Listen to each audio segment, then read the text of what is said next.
ইসলামের সবচাইতে বড় বড় কিতাব, বড় বড় তাফসীর খলিফা হারুনের সময় লেখা হয়েছে। যত বড় বড় কিতাব এখন বাজারে পাচ্ছেন না, সমস্ত তাফসীর, সমস্ত কিতাব, ফেকার কিতাব ওই খলিফা হারুনের সময় হয়েছে। কারণ তিনি জালেমদের চাইতে আলেমদের দাম দিয়েছেন। যেরকম সুবহানাল্লাহ। আপনারা বলেন তো খলিফা হারুনের এই কর্মসূচি ভালো না খারাপ? এই জন্য খলিফা হারুনকে বলা হয় ইসলামের ত্রাণকর্তা। ইসলামের ত্রাণকর্তা তিনি যে সময় খেলাফত পরিচালনা করেছেন, ওই সময় গোটা পৃথিবীর মধ্যে দুইজন শাসক ছিল, একটা হলো মুসলমান আর একটা হলো খ্রিস্টান। খ্রিস্টান যিনি ছিলেন তিনি হলো শারলেমেন, আর মুসলমান হলো খলিফা হারুন। শারলেমেন বলেছে যে খলিফা হারুন হচ্ছে বাঘ আর আমি হচ্ছি বিড়াল, মানে বাঘের কাছে বিড়াল যেমন, খলিফা হারুনের কাছে শারলেমেন তেমন। তাহলে বোঝা গেল ওই সময় গোটা পৃথিবী এককভাবে খলিফা হারুন শাসন করেছে। যেরকম সুবহানাল্লাহ। ইসলামের সবচাইতে বড় বড় কিতাব, বড় বড় তাফসীর খলিফা হারুনের সময় লেখা হয়েছে।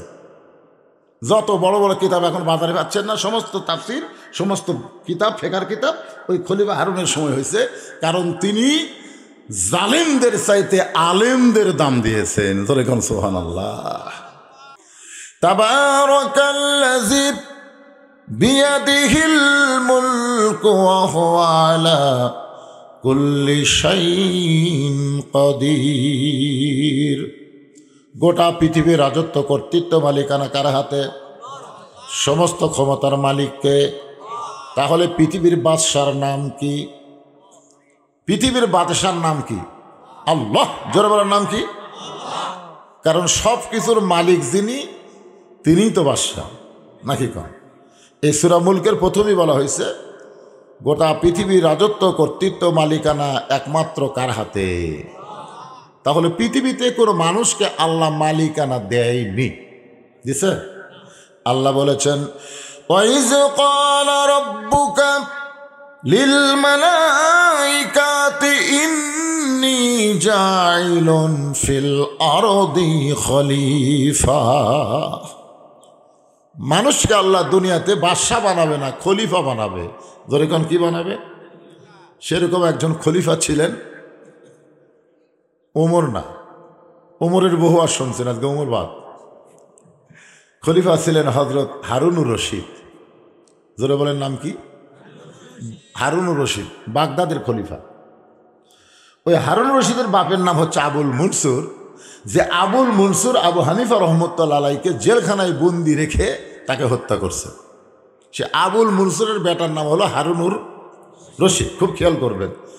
তাহলে খলিফা হারুনের বাপ খুব ভালো, খুবই ভালো, বর্তমান সরকারের মতন। আলেম ওলামাকে জেলের মধ্যে বন্দি রাইখা ফাঁসি দিচ্ছে। তোর এখন কথা ঠিক কিনা? নির্যাতন করে করে হত্যা করতেছে। ঠিক ওই রকম আবুল মনসুর, নাম কিন্তু ভালো, আবুল মনসুর। তিনি খলিফা হারুনকে জেলখানায় বন্দি তিনি আমাদের আবু হানিফা রহমতুল্লাহ আলাইকে জেলখানায় বন্দি করেছিলেন এবং সেখানেই তার মৃত্যু হয়েছে। তারই ছেলে হচ্ছে হারুনুর রশিদ, বাগদাদের খলিফা। আবুল মনসুর যখন মারা গেলেন, এমন সময় উজির, নাজির, মন্ত্রী তারা সকলেই বলতেছে আপনি হলেন তার সন্তান, এখন আপনি হলেন এই সিংহাসনের উত্তরাধিকারী, আপনি হলেন এই সিংহাসনে, আপনি সিংহাসনে বসেন। বাবা মারা গেছে, এখন বেটা কি হবে? খলিফা হবে, বাদশা হবে। হারুন রশিদ তিনি বললেন আমার বাবা দাদা যে কাম করছে আমি সেই কাম করব না, কারণ তারা ছিল বাদশা। আসলে মূল বাদশা ছিল কে? কিন্তু তারা সে আল্লাহর বাদশাহী দুনিয়াতে প্রকাশ করতে গিয়া নানা ধরনের অত্যাচার, অন্যায় করেছে। আমার মনে হয় আমার দাদা বাবা বর্তমানে জাহান্নামের শিকলে আবদ্ধ হয়ে গেছে। এটা তার মনে হয় তাদের চালচলন দেখে। আমরা যেরকম চালচলন দেখতেছি, আপনাদের কি মনে হয় মরার পরে কি হবে? জান্নাত।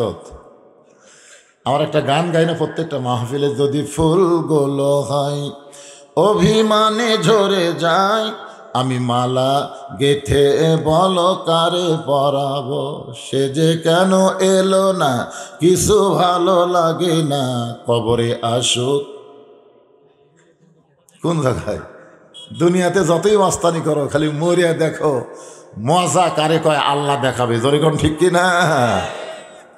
আমাদের বাংলাদেশের একজন প্রেসিডেন্ট জিল্লুর রহমান, ওনাকে যখন বুদ্ধিজীবীর গোরস্থান, ঢাকায় একটা বুদ্ধিজীবীর গোরস্থান আছে, আমি গেছি সেখানে, আপনারা যারা দেখছেন, সেখানে তাকে দাফন করা হচ্ছে। এই দাফন করার আগে একজন ঘোষক ঘোষণা করতেছে 5 স্তরের নিরাপত্তা আছে। কয় স্তরের? 1 নম্বর হলো army, BJP, RAB, police, answer বাহিনী। এখন বাংলাদেশের সরকারের যারা প্রোটোকল দিচ্ছে তারা কে? এরাই তো 5 জন। জোরে কোন কথা শিখছে না? Army, RAB, police, BJP, answer বাহিনী। তোমরা কি প্রস্তুত? সঙ্গে সঙ্গে ওই বাহিনীগুলো 5 বাহিনী আসমানের দিকে রাইফেল করে ঠাস ঠাস করে গুলি করতেছে। মুনকির নাকির বলতেছে, আল্লাহ যে হারে নিরাপত্তা দেওয়া শুরু হলো, আমরা কি ফেরত যাবো? আপনারা বলেন তো, মুনকির নাকির কি ফেরত যাবে? তুমি যত বড়ই প্রেসিডেন্ট হও, প্রধানমন্ত্রী হও, মরিয়া দেখো তুমি ভালো ছিলে না খারাপ ছিলে, মজা হবে। জোরে কোন কথা ঠিক কিনা? তো এখন খলিফা হারুন রশিদ চিন্তা করতেছে, আমার বাবা দাদা যে হারে বাদশাহী করে গেছে, মূলত বাদশাকে আমি কিন্তু আয়াত তেলাওয়াত করে আপনাদের শোনাইতেছি। আমি তো বাদশা, আমি হলাম খলিফা। উজির নাদির বললেন, যাবো না, আপনার বাবা দুনিয়া থেকে বিদায় নিয়ে গেছে, আপনি এখন সিংহাসনে বসেন এবং সিংহাসনে বসে বাবা দাদার মতন রাষ্ট্র পরিচালনা করেন। খলিফা হারুন বললেন, আমি সিংহাসনে বসব, তবে আমার সিংহাসনের পাশে আর একটা সিংহাসন তৈরি করা লাগবে।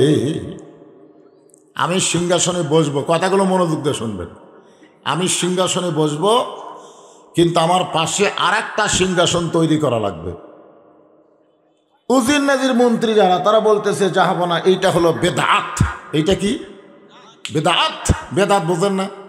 আপনার বাপের সময় যেটা নাই, দাদার সময় যেটা নাই, সেইটা আপনার সময় হবে, এটা হলো বেদাত। খলিফা হারুন বললেন, এই বেদাতের ভিতরেই আমি শান্তি পেতে চাই। তো খলিফা হারুন রশিদের যে সিংহাসন ছিল, যেটা তিনি বসবেন, তার চাইতেও দামি একটা সিংহাসন তৈরি করলেন। উজির নাজির মন্ত্রী আশ্চর্য হয়ে গেল, খলিফা হারুন যে সিংহাসনে বসবে, তার চাইতে দামি সিংহাসন কার জন্য তৈরি করলো?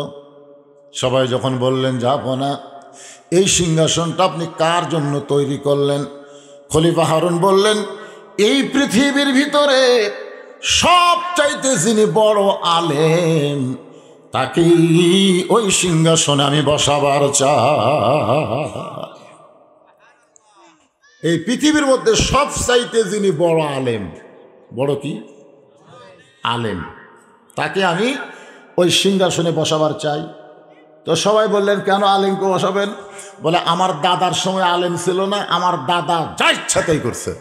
আমার বাবার সময় আলেম ছিল না, আমার বাবা যা ইচ্ছা তাই করছে। কিন্তু আমার সময় আলেম যদি থাকে, আমি যা ইচ্ছা তাই করতে পারবো না। আমি ভুল করতে গেলে আলেম আমাকে লোকমা দিয়ে সাইজ করবে। জোরে কোন কথা ঠিক কিনা? আপনারা বলেন তো, খলিফা হারুনের এই কর্মসূচিটা, এই নিয়মটা আপনাদের কাছে কেমন লাগতেছে? তাহলে আলেম প্রধানমন্ত্রীর কাছে থাকবে না জেলত থাকবে? কম দামি সিংহাসন না বেশি দামি সিংহাসন? খলিফা হারুনের চাইতো দামি সিংহাসনে আলেমকে বসতে দিবে। এখন গোটা পৃথিবী তন্ন তন্ন করে খুঁজতেছে সবচাইতে বড় আলেমকে। সেই সময়ের সবচাইতে বড় আলেম হলেন ফজল ইবনে আব্বাস। আলেমটার নাম হলো ফজল আর বাবার নাম হলো আব্বাস। সেই সময় সবচাইতে গোটা পৃথিবীর ভিতরে সবচাইতে যিনি বড় আলেম ছিলেন, তার নাম হলো ফজল ইবনে আব্বাস। নামটা খেয়াল করবেন, নাম কি? এই ফজল ইবনে আব্বাস একদিন জোহরের নামাজ পড়াচ্ছেন। কোন নামাজ? বাগদাদের কেন্দ্রীয় মসজিদে। ওই বাগদাদ শহর যে কেন্দ্রীয় মসজিদ, সেই মসজিদে জোহরের নামাজের ইমামতি করতেছেন। সমস্ত মুসল্লি যখন ইমামের পিছনে নামাজ পড়তেছে, এমন সময় মসজিদের বাহির থেকে একটা পাগল চিল্লায় বলতেছে, ইমাম মসজিদে নাই রে, ইমাম মসজিদে নাই। আপনার বলেন তো ইমাম আছে না নাই? কিন্তু বাহির থেকে একটা পাগল বলতেছে ইমাম মসজিদে নাই রে, ইমাম মসজিদে নাই। তো যারা ইমাম পাশে নামাজ পড়তেছে তারা হাত এরকম বাঁধা অবস্থায় চোখ টেরা করে দেখছে, দেখা মনে মনে বলতেছে ইমাম আছে। আপনার বলেন তো বাহিরের কথা শোনা যাবে? বাহিরে কে কি বললো এটা কি ভিতরের মানুষ শোনা যাবে? এক রাকাত নামাজে আমি, আমাদের খেয়াল করে, এক রাকাত নামাজে আমি ছিলাম, 2 রাকাত নামাজে আমি ছিলাম, কিন্তু 3 রাকাত নামাজে আমার ভিতরে আমি ছিলাম না। আমার ভিতরে যখন আমি ছিলাম না, তখন পাগলা কইছে ইমাম নাই রে, ইমাম নাই। আমি তখন আবার ফিরে এসে এই 3 রাকাত আর 4 রাকাত নামাজ পড়াই। সমস্ত মুসল্লি বলতেছে হুজুর এ আমার ভিতরে আমি এই জিনিসটা কি?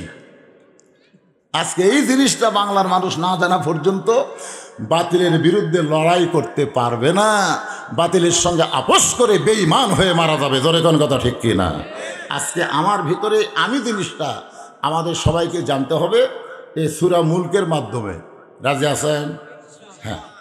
1 নম্বর প্রশ্ন হলো তোমাদের আল্লাহ কোথায় আছে? আল্লাহ দেখান লাগবে। 2 নম্বর প্রশ্ন হলো তোমাদের আল্লাহর ঢপটা কেমন? 3 নম্বর প্রশ্ন হলো তোমাদের আল্লাহ কোন দিক হয়ে বসে থাকে? 4 নম্বর প্রশ্ন হলো তোমাদের আল্লাহ এখন কি করতেছে? আর 5 নম্বর প্রশ্ন হলো তোমাদের আল্লাহর আগে এই দুনিয়াতে কে ছিল? 6 নম্বর প্রশ্ন হলো নবী কোন দরজা দিয়া আল্লাহর আরশে গেল?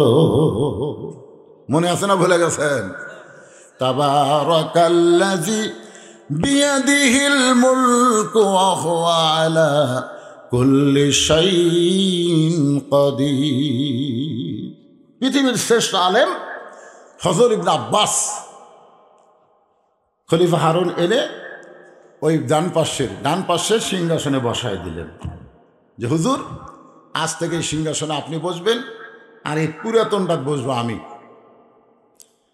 গোটা পৃথিবীর মধ্যে শ্রেষ্ঠ আলেমকে আমার ডান পাশে বসানোর কারণ হলো আমার দাদা আমার বাপ ইচ্ছা মতো স্বৈরাচারী শাসন করে এখন জাহান্নামের আগুনে বন্দী হয়ে গেছে। আমি চাই না যে আমার বাবা দাদার মতন আমিও জাহান্নামে হই। এই জন্যে এই মো সাহেব আমার সামনে দিলে বসে আছে উজির নাজির মন্ত্রী, আমি যা কমো এরা তাই করি, আমি যা বলবো এরাও তাই। আমি যদি বলি যে বাগুন খাও খুব ভালো, তখন ওরা বলবে বাগুন খেলে শরীর ভালো হয়, বাগুন খেলে রক্ত পরিষ্কার হয়। আমি যদি বলি বাগুন খারাপ, তখন ওরা বলবে বাগুন খেলে চুলকানি হয়, বাগুন না খাওয়াই ভালো। মানে আমি যা কমো এই উজির নাজির মন্ত্রীরা তাই করবে। এরা লোকমা দেওয়ার কোনো মানুষ নেই, আর লোকমা না দেওয়ার কারণে আমার দাদা জাহান্নামে, আমার বাপ জাহান্নামে। কিন্তু আমি হারুন জাহান্নামে যাব না বলে উজির নাজির মন্ত্রী বাদ দিয়া পৃথিবীর শ্রেষ্ঠ আলেমকে আমার ডান পাশে বসাইছি। যদি ভুল করি 4 রাকাতে 3 রাকাতে বসি, আপনি আল্লাহু আকবার লোকমা দিয়ে খাড়া করে দিবেন। কেউ যদি এরকম নাস্তিক, বাংলাদেশে নাস্তিকের অভাব, বহু নাস্তিক কিন্তু বের হয়েছে। আপনারা টক শো যখন শুনবেন তখন বুঝবেন যে আলেমদেরকে কিভাবে নাস্তিকেরা ধোলাই করতেছে। আমাদের মতো বহু আলেম নাস্তিকদের সঙ্গে পারতেছে না। একজন আলেমই পারছে, যার নাম হলো ইনায়েতুল্লাহ আব্বাসী, নাম শোনেন নেই? সেই রকম ধোলাই করছে। এরকম নাস্তিকদের মধ্যে কেউ যদি আপনাদেরকে প্রশ্ন করে, করতেও পারে যে নিচে খেয়ার উপরে সামিয়ানা, একটুখানি বৃষ্টি হলে এক মানুষও থাকবে না, এইটা যদি জান্নাতের বাগান হয় তাহলে জান্নাত খুব একটা ভালো না, নাউজুবিল্লাহ করলে হবে না। এরকম যদি প্রশ্ন করে, করতেও তো পারে না, তাহলে আপনারা উত্তরে কি দিবেন? নাউজুবিল্লাহ। নাউজুবিল্লাহ তো কোনো উত্তর না। নাউজুবিল্লাহ হলো ঘৃণা প্রকাশ করার শব্দ। আমি ঘৃণা করি নাউজুবিল্লাহ, কিন্তু নাউজুবিল্লাহ কয়ে তো পার পাওয়া যাবে না। এখানে কোরআন এবং হাদিসের আলোকে উত্তর আছে না নাই? যখন আছে না নাই? অবশ্যই আছে। তো আমরা অনেক সময় কোরআন এবং হাদিসে যখন পাই না, তখন ওটাকে গবেষণা করে বের করতে হয়। হাদিস এবং কোরআনকে সামনে নিয়ে যে বিষয়ের নাম হলো ফেকাহ। নাম কি? ফেকা মানে ফকিহ, চিন্তা ভাবনার বিষয়। আজ থেকে প্রায় 1300 বছর আগে তখনকার মুসলমানকে আমাদের মতন দুর্বল ছিল? খুব শক্তিশালী আলেম ছিল। তারা ঈমান আমলের জন্যে নিজের জীবন কুরবানি দিয়েছে, কিন্তু বাতিলের সঙ্গে আপোষ করেনি। আর এখন আমরা বাংলাদেশের মুসলমান দুনিয়াতে সামান্য কিছু সময় বাঁচার জন্য বাতিলের সঙ্গে আপোষ করতেছি। আমাদের কাছে জীবনের দাম বেশি, ঈমানের দাম কম। সবসময় আমরা বলি বাঁচতে হবে, এখন যে ভাবেই হোক, নাকি কম? আমি আপনি যতই বাঁচার চেষ্টা করি, আপনারা বলেন আমরা কি বাঁচতে পারবো? জোরকার বাঁচতে পারবো? সবাইকে যেতেই হবে। সমস্ত মুসলমানদেরকে লক্ষ্য করে নাস্তিকদের পক্ষ থেকে 6টা প্রশ্ন করা হয়েছিল। কয়টা? 1 নম্বর প্রশ্ন হলো, তোমরা যে আল্লাহকে বিশ্বাস করে 5 ওয়াক্ত নামাজ পড়ো, মসজিদ আজান দেয়, সব কিছু বাদ দিয়ে তোমরা মসজিদে দৌড়াও, তোমাদের সে আল্লাহ কোথায় আছে? আল্লাহ দেখান লাগবে। আমরা যারা 5 ওয়াক্ত নামাজ পড়ে আজকে ওয়াজ শুনতে এসেছি, আমরা কি আল্লাহ দেখছি? প্রশ্নটার সাইজ কি? আল্লাহ কোথায় আছে? আল্লাহ দেখান লাগবে। 2 নম্বর প্রশ্ন হলো, তোমাদের আল্লাহর ঢপ কেমন? তোমাদের আল্লাহর তো একটা সাইজ আছে, সে সাইজটা কেমন? 3 নম্বর প্রশ্ন হলো, তোমাদের আল্লাহ এখন কি করে? 4 নম্বর প্রশ্ন হলো, তোমাদের আল্লাহ কোন দিক হয়ে বসে থাকে?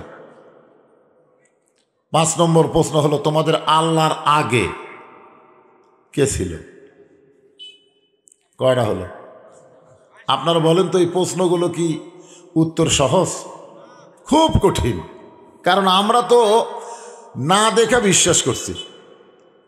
আল্লাহ কোরআনে বলেন, যালিকাল কিতাবু লা রাইবা ফীহি হুদাল লিল মুত্তাকিন আল্লাযীনা ইউমিনুনা বিল গায়ব।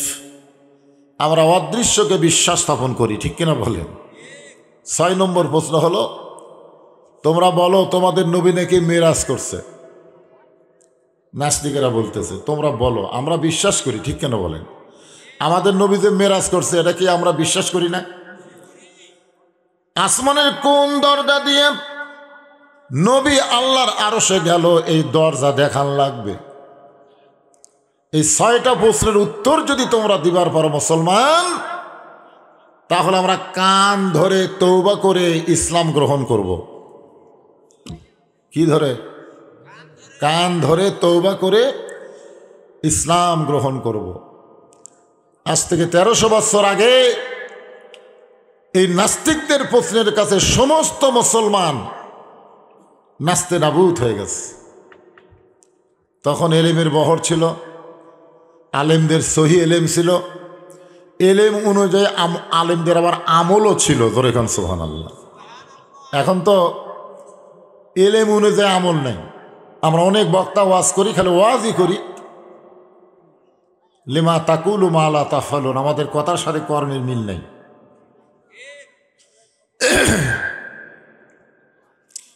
সমস্ত আলেমেরা নাস্তিকদের প্রশ্নের সামনে যখন দুর্বল হয়ে গেছে, এমন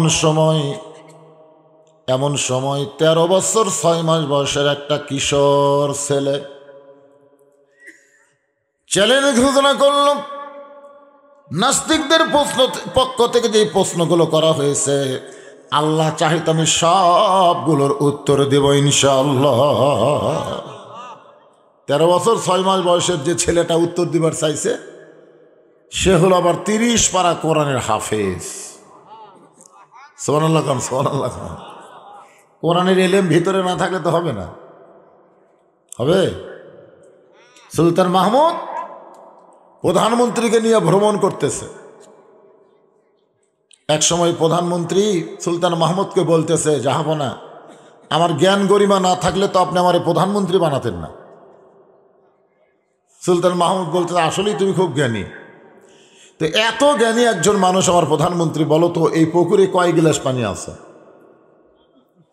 কয় গিলাস? আপনারা বলেন তো, পুকুরের পানি গিলাস দিয়ে মাপা যাবে?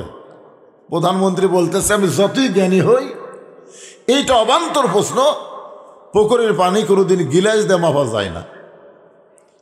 এমন সময় সুলতান মাহমুদ লক্ষ্য করেন 8-9 বছরের একটা বাচ্চা এভাবে আল্লাহর কোরআন বুকে নিয়ে মাদ্রাসার দিকে যায়।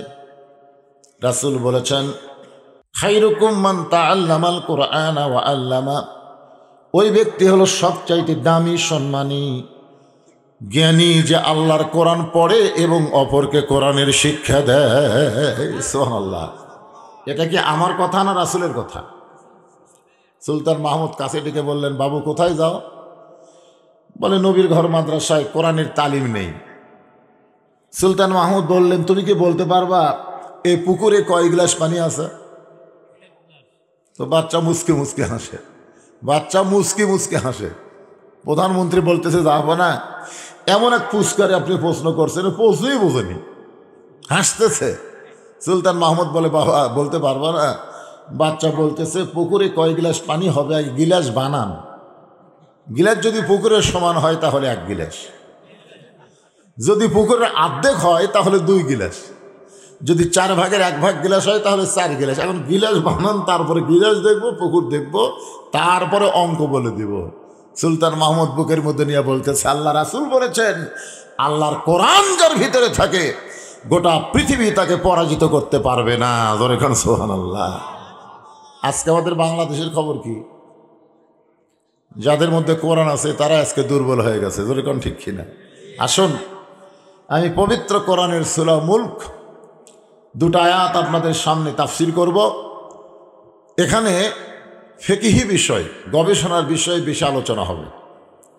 আল্লাহ বলতেছেন এই 6টা প্রশ্নের উত্তর ইনশাল্লাহ আজকে দিয়ে দেব এই ছোট বাচ্চার মাধ্যমে। শুনবেন না সবাই ইনশাল্লাহ? ইসলামের সবচাইতে বড় বড় কিতাব, বড় বড় তাফসীর খলিফা হারুনের সময় লেখা হয়েছে। যত বড় বড় কিতাব এখন বাজারে পাচ্ছেন না, সমস্ত তাফসীর, সমস্ত কিতাব, ফেকার কিতাব ওই খলিফা হারুনের সময় হয়েছে। কারণ তিনি জালেমদের চাইতে আলেমদের দাম দিয়েছেন। তোর এখন সুবহানাল্লাহ। আপনারা বলেন তো খলিফা হারুনের এই কর্মসূচি ভালো না খারাপ? এই জন্য খলিফা হারুনকে বলা হয় ইসলামের ত্রাণকর্তা। ইসলামের ত্রাণকর্তা তিনি যে সময় খেলাফত পরিচালনা করেছেন ওই সময় গোটা পৃথিবীর মধ্যে 2 জন শাসক ছিল, একটা হলো মুসলমান আর একটা হলো খ্রিস্টান। খ্রিস্টান যিনি ছিলেন তিনি হলো শারলেমেন, আর মুসলমান হলো খলিফা হারুন। শারলেমেন বলেছে যে খলিফা হারুন হচ্ছে বাঘ আর আমি হচ্ছি বিড়াল, মানে বাঘের কাছে বিড়াল যেমন খলিফা হারুনের কাছে শারলেমেন তেমন। তাহলে বোঝা গেল ওই সময় গোটা পৃথিবী এককভাবে খলিফা হারুন শাসন করেছে। ধরে কোন সুবহানাল্লাহ। ইসলামের সবচাইতে বড় বড় কিতাব, বড় বড় তাফসীর খলিফা হারুনের সময় লেখা হয়েছে। যত বড় বড় কিতাব এখন বাজারে পাচ্ছেন না, সমস্ত তাফসীর, সমস্ত কিতাব, ফেকার কিতাব ওই খলিফা হারুনের সময় হয়েছে। কারণ তিনি জালেমদের চাইতে আলেমদের দাম দিয়েছেন। ধরে কোন সুবহানাল্লাহ। পৃথিবীর শ্রেষ্ঠ আলেম ফজলুল আব্বাস খলিফা হারুনের ডান পাশে বসে আছেন। রাজ দরবার চলতেছে, খলিফার ইচ্ছায় না, রাজ দরবার চলতেছে আমার আল্লাহর ইচ্ছা। কারণ আলেমের কাছে কি আছে? আরো ধরে বলেন, আল্লাহ কোরআনে বলেন শুধু আলেমদের কাছে কোরআন হাদিস নাই, ইন্নামা ইয়াখশাল্লাহ মিন ইবাদিহিল উলামা। নবী রাসূলের পরে আলেম বান্দারাই আল্লাহকে সব চাইতে বেশি ভয় করে। এটা আমার কথা না, আল্লাহর কথা। আলহামদুলিল্লাহ এভাবে চলতেছে। 1-8 বছর চলছে। কয় বছর? 1-8 বছর চলছে। খলিফা হারুন বসে আছে, ফজলুল আব্বাস বসে আছেন। ইতিমধ্যে এটা কিন্তু ফিকহি আলোচনা, চিন্তা ভাবনা। ইতিমধ্যে একজন পাগল রাজ দরবারের মধ্যে ঢুকে বলতেছে আমার কাছে বেহেশতের টিকিট আছে। আমার কাছে কি আছে? বেহেশতের টিকিট আছে। কেউ যদি নিবার চাও 1,00,000 টাকা দাও। চিন্তা করে দেখেন, কে ঢুকছে? একটা পাগল ঢুকছে। পাগল ঢুকে বলতেছে যে আমার কাছে বেহেশতের টিকিট আছে, কেউ যদি নিবার চাও 1,00,000 টাকা দাও। উজির নাজির মন্ত্রীরা সবাই মুচকি মুচকি হাসতেছে যে পাগলে কি বলে, ছাগলে কি খায়। সেই সময়ের 1,00,000 টাকা আপনারা কি মনে করতেছেন? বর্তমানে 1,00,000, এখনকার 1,00,000। শায়েস্তা খানের আমলে 1 টাকায় কয় মন চাউল পাওয়া যেত? একজন ইতিহাস পড়েনি। আপনার ইতিহাস পড়েন না? শায়েস্তা খানের আমলে 8 মন না 8 মন? হ্যাঁ, 7, 8, 8 মন। 1 টাকায় 8 মন। আর এখন 1 টাকা কতটুকু? হ্যাঁ রে, ফকিরকে এখন 1 টাকা ভিক্ষা দিলে লেয় না, 2 টাকা দিলেও হাত পাতায় না, 5 টাকা দিলে মুখ ভার, 10 টাকা দিলে বলে আরো দিলে ভালো হয়। বর্তমানে ফকিররাও কিন্তু বুঝে শোনা ভিক্ষা করে, ধরে কোন কথা ঠিক কিনা? কারণ চাউলের দাম বেশি দে ভাই। তাহলে শায়েস্তা খানের আগে, অনেক আগে, খলিফা হারুনের সময়, ওই সময় একটা পাগল বলতেছে আমার কাছে বেহেশতের টিকিট আছে, কেউ যদি নিবার চাও বিনিময়ে 1,00,000 টাকা দাও। উজির নাজির মন্ত্রীরা যখন মুচকি মুচকি হাসে, কেউ খুলখিল করে হাসে, এমন সময় খলিফা হারুন ফজল ইবনে আব্বাসের দিকে তাকাইছে। কার দিকে তাকাইছে? হুজুর, এই যে রাজদরবারে একটা পাগল ঢুকে বলতেছে আমার কাছে একটা বেহেশতের টিকিট আছে, কেউ যদি নিবার চাও 1,00,000 টাকা দাও। আপনি বলেন তো হুজুর, এই পাগল কি সঠিক না ভুল? যদি সঠিক হয়, হারুনের কাছে কি টাকার অভাব নাকি? 1,00,000 টাকা কোনো ব্যাপার নাকি? খলিফা হারুন ফজল আব্বাসের দিকে তাকায় বলে হুজুর, আপনি বলেন তো পাগল যেটা বলতেছে সঠিক না ভুল? ফজলুল আব্বাস মাটির দিকে তাকায় বলতে, জাহাপনা, মানুষ কোনোদিন বেহেশতের টিকিট বিক্রি করতে পারে না। এটা ভণ্ডামি, এটা মাতলামি। আল্লাহর কোরআন এটা দলিল দেয় না। খুব খেয়াল করবেন। কেরে খেয়াল করতেছেন? ফজলুল আব্বাস মাটির দিকে তাকাইছে, খলিফা হারুনের দিকে তাকায়নি, এই মাটির দিকে তাকায় বলতে, জাহাপনা, মানুষ কোনোদিন বেহেশতের টিকিট বিক্রি করতে পারে না। এটা ভণ্ডামি, এটা মাতলামি। শরীয়ত একে সমর্থন করে। আপনার বলেন তো, পৃথিবীর শ্রেষ্ঠ আলেম যে ফতুয়া দিছে এটা কি ভণ্ডামি? ধরে এটা কি ভণ্ডামি? সঙ্গে সঙ্গে খলিফা হারুন বললেন, রে দারোয়ানেরা, দরজা পাহারা দাও। রাজ দরবারের মধ্যে আবল তাবল পাগল কেমনে ঢোকে? তোমাদের শরীরে কি শক্তি নাই? এই পাগলকে গলা ধাক্কা দিয়া রাজ দরবার থেকে বের করে দাও। পাগলকে যখন দারোয়ানেরা বের করতে যায়, এমন সময় পাগল ফজল ইবনে আব্বাসের দিকে তাকায়। ফজল ইবনে আব্বাস ছোট বাচ্চার মতন কাঁদতেছে, আর পাগল হাসতেছে। যখন দারোয়ানেরা পাগলকে ধাক্কা মারবার যায়, তখন পাগল ফজল ইবনে আব্বাসের দিকে তাকাইছে। তাকানা বোঝেন না?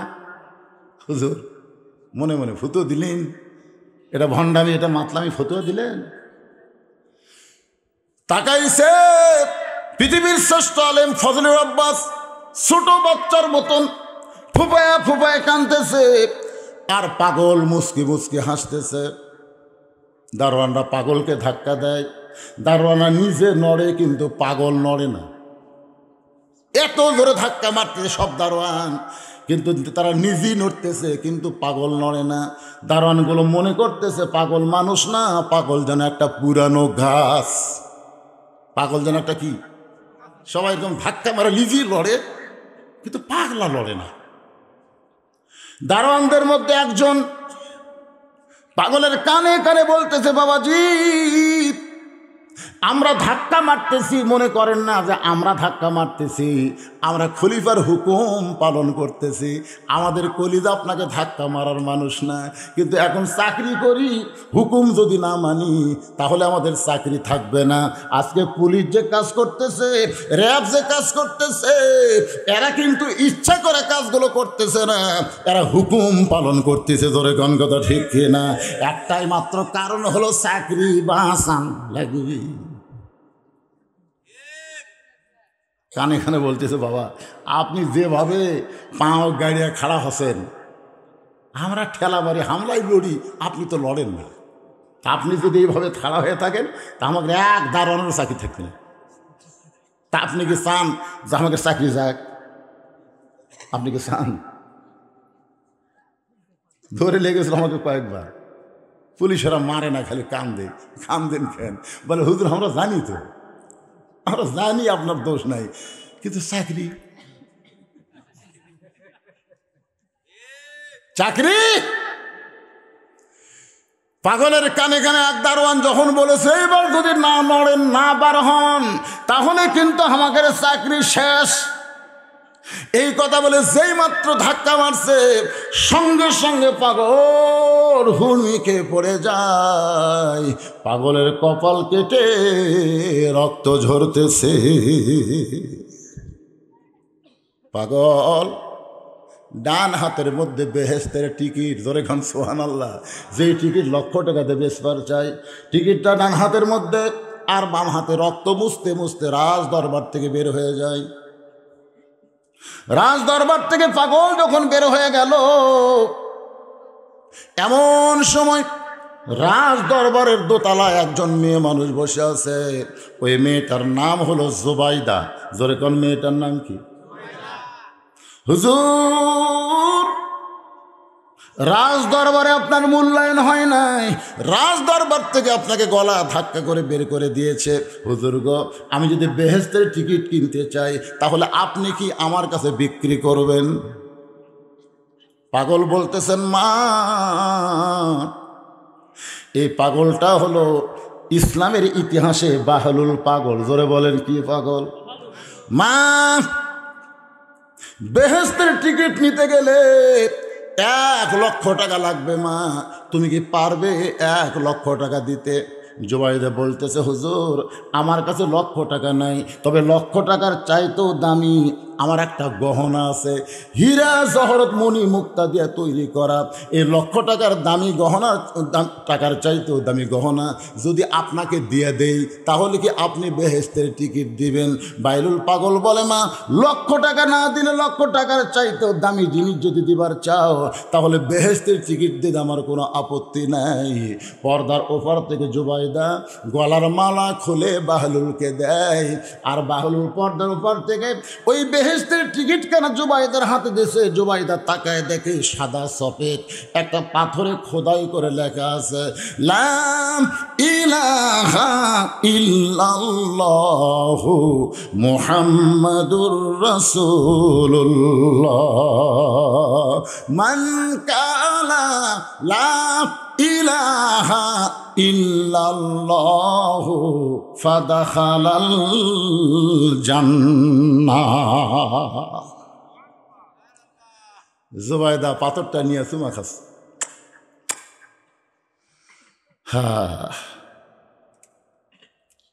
বাহলুল পাগল চলে যাওয়ার পরে জুবাইদা চলে আসে ঘরে। গভীর রাত্রে খলিফা হারুন রাজ দরবারের কাজকামগুলো শেষ করে যখন বিবির ঘরে ঢুকতেছে, আল্লাহ রাসূল বলেন, তুমি যেখানে থাকো, যে অবস্থায় থাকো, যদি বইয়ের ঘরে যাবার চাও, যাবার আগে দরজায় একটা সালাম দাও। এই সালামের মধ্যে 3টা রহমত, বরকত, মাগফিরাত, সুবহানাল্লাহ কোন 3টা জিনিস, একটা হলো রহমত, একটা হলো বরকত, আর একটা কি মাগফিরাত। আসসালামু আলাইকুম ইয়া আহলাল বাইত, এই ঘরের মধ্যে যে আসো তার উপর আল্লাহ রহমত বরকত নাজিল করুক, সুবহানাল্লাহ বলেন। খলিফা হারুন গভীর রাত্রে জুবাইদার ঘরের দরজায় সালাম দেয়। সঙ্গে সঙ্গে জুবাইদা দরজা খুলে দিছে। কারণ স্বামী যদি সালাম দেয় উত্তর দিয়েই দরজা খোলা হবে, দরজা খুলতে কোনো দেরি করা যাবে না। রাসূল বলেন স্বামী যখন দরজায় খুশি হয়ে বউ যদি দরজা খুলে দেয়, ও স্বামীর জন্য দরজা খুলল না, ও যেন নিজের জান্নাতের দরজা নিজেই খুলে নিল। সুবহানাল্লাহ, জোরে কন। আর আমাদের বউগুলো দরজা খোলে। মায়েরা বোনেরা যারা পর্দার অন্তরালে একটু মনোযোগ দিয়ে শুনবেন, খলিফা হারুন জুবাইদা দরজা খোলার সঙ্গে সঙ্গে জুবাইদার চেহারার দিকে তাকায়া মুস্কি মুস্কি হাসতেছে। খলিফা হারুন বলে, ও জুবাইদা তুমি সুন্দরী। আল্লাহ কোরআনে বলেছেন হুন্না লিবাসুল লাকুম ওয়া আনতুম লিবাসুল লাহুন্না। আল্লাহু আকবার। আল্লাহ রাসূল ঘরের মধ্যে বসে আছে, এরকম ঘরে বসে আছে রাসূল। ইতিমধ্যে মা আয়েশা, আমাদের মা, কে মা আয়েশা ঘরের মধ্যে ঢুকছে। তো যেই ঘরের মধ্যে ঢুকছে নবী কিন্তু আর বসে নাই, নবী দাঁড়ায় গেছে। আপনার কি মনে করবেন বইয়ের সম্মানে নবী দাঁড়াছে? কি জন্য দাঁড়াছে? নবী দাঁড়ায় আস্তে করে যায় জানলা আর দরজা বন্ধ করে দিচ্ছে। কারণ বউ যখন ঘরের মধ্যে আসে তখন দরজা জানলা খুলে থোয়া চলবে না, এটা নবীর সুন্নাত। নবী দরজা জানলা বন্ধ করে দেয়। মায়েশা থর থর করে কাঁপতেছে।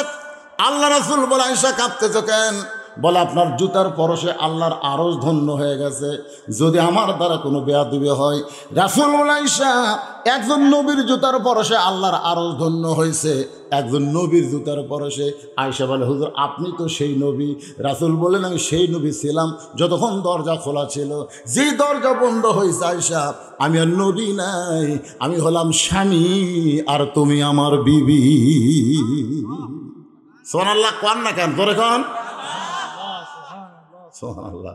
মা আয়েশা দৌড়ে এসে নবীর বুকের মধ্যে মাথা ঢুকায়া মুস্কি মুস্কি হাসিয়ে বলে, মাবুদ এতদিন জানতাম আমার নবী হলেন বিশ্ব নবী, কিন্তু আজকে নিজের চোখে দেখতেছি আমার নবী শুধু বিশ্ব নবী নয়, আমার নবী হলেন পৃথিবীর 1 নম্বর স্বামী। খালি নবী না রে, স্বামী হয়ে কয় নম্বর স্বামী? বুকের মধ্যে মাথা ঝোঁকায়া কি খুশি। আল্লাহ রাসূল আয়েশাকে একটু মহব্বত করার জন্য ডান হাতখানা আমার দিকে তাকানি, ডান হাতখানা আয়েশার পিঠের উপর একটা ঠাসি মারছে। নিজের বউকে বুকের মধ্যে নিয়ে ঠাসি মারা সুন্নত। ই ঘুম পাড়তেছে, কি বুঝবি রে, এই কি বুঝবি রে, রে এই কি ওয়াজ হচ্ছে রে? নিজের বউকে বুকের মধ্যে নিয়ে ঠাসি মারা কি কথা কন না কেন? সাথে ঠাসি মারা কি? তাই বলে প্রেমিক প্রেমিকাকে ঠাসি মারা সুন্নত না। আজকে ওটা ভালো পারে, কিন্তু এটা পারতেছে না। বুকের মধ্যে নিয়ে যখন ঠাসি মারছে, এমন সময় আল্লাহ বলে, জিবরাইল আর দেরি করো না, কোরআনের আয়াত নিয়ে নবীর কাছে যাও। জিবরাইল বলে, আল্লাহ কোরআনের আয়াত নিয়ে তো নবীর কাছে বহুবার গেছি, এখনও যাব, কিন্তু এই মুহূর্তে বলার কারণ কি? আল্লাহ বলে, জিবরাইল আমার নবী ঘরের মধ্যে যে আমল করতেছে, এই আমলে আমি আল্লাহর আরশ খুশি হয়ে গেছে। আল্লাহ বলতেছে আমার নবী ঘরের মধ্যে যে আমল করতেছে, আমল মানে কি? আমল মানে কি? ইবাদত। আমল মানে কাজ। যে কাম করতেছে আমার আল্লাহর আরশ খুশি হয়ে গেছে। জিবরাইল মনে করছে নবী কি শেষ দাঁত আছে না জিকির করতেছে, কি আমল করতেছে? আল্লাহ বলে, জিবরাইল যাও কোরআনের আয়াত নিয়ে তাড়াতাড়ি। ফেরেশতা জিবরাইল কোরআন আয়াত নিয়ে নবীর ঘরের দরজার বাইরে দাঁড়ায় সালাম দেয়া বলে, রাসূলুল্লাহ ঘরের মধ্যে কি আমল করতেছেন? আল্লাহ খুশি হইয়া কোরআনের আয়াত নাজিল করেছে, হুন্না লিবাসুল লাকুম ওয়া আনতুম লিবাসুল লাহুন্না। স্বামী হলো বিবির পোশাক, বিবি হলো স্বামীর পোশাক। সুবহানাল্লাহ কোন। খলিফা হারুন বলে, জুবাইদা তুমি সুন্দরী। নিজের বউয়ের সুন্দরী বলাও সদগার সোয়াব। নিজের বউকে সুন্দরী বলা কি সোয়াব? আল্লাহ রাস্তায় দান সদকা করেন না, সে দান সদকা করার সোয়াব রে। নিজের বউ কোনদিন সুন্দরী কছেন? এ কি গল্প মারতেছে এদিকে? নিজের বউকে সুন্দরী বলবেন, পরের বউকে অসুন্দরী বলবেন। আপনি যদি বউকে বলেন, আমি গোটা বাংলাদেশ খুঁজে দেখছি তোমার মতন সুন্দরী একটা মেয়েও নাই, তোমার দুটো চোখ ভরে মনে হয় নাটোরের বনলতা, আয় চোখের ভুরু কলজা টানা টানা, এইরকম প্রশংসা করেন। সুন্দরী না হলেও আপনি প্রশংসা করলে সদ্গার সব পাবেন। খলিফা হারুন বলে, জুবাইদা তুমি সুন্দরী, এত সুন্দরী তোমাকে লাগে, কিন্তু গলার মধ্যে যখন মালা থাকে তখন আরো সুন্দরী লাগে।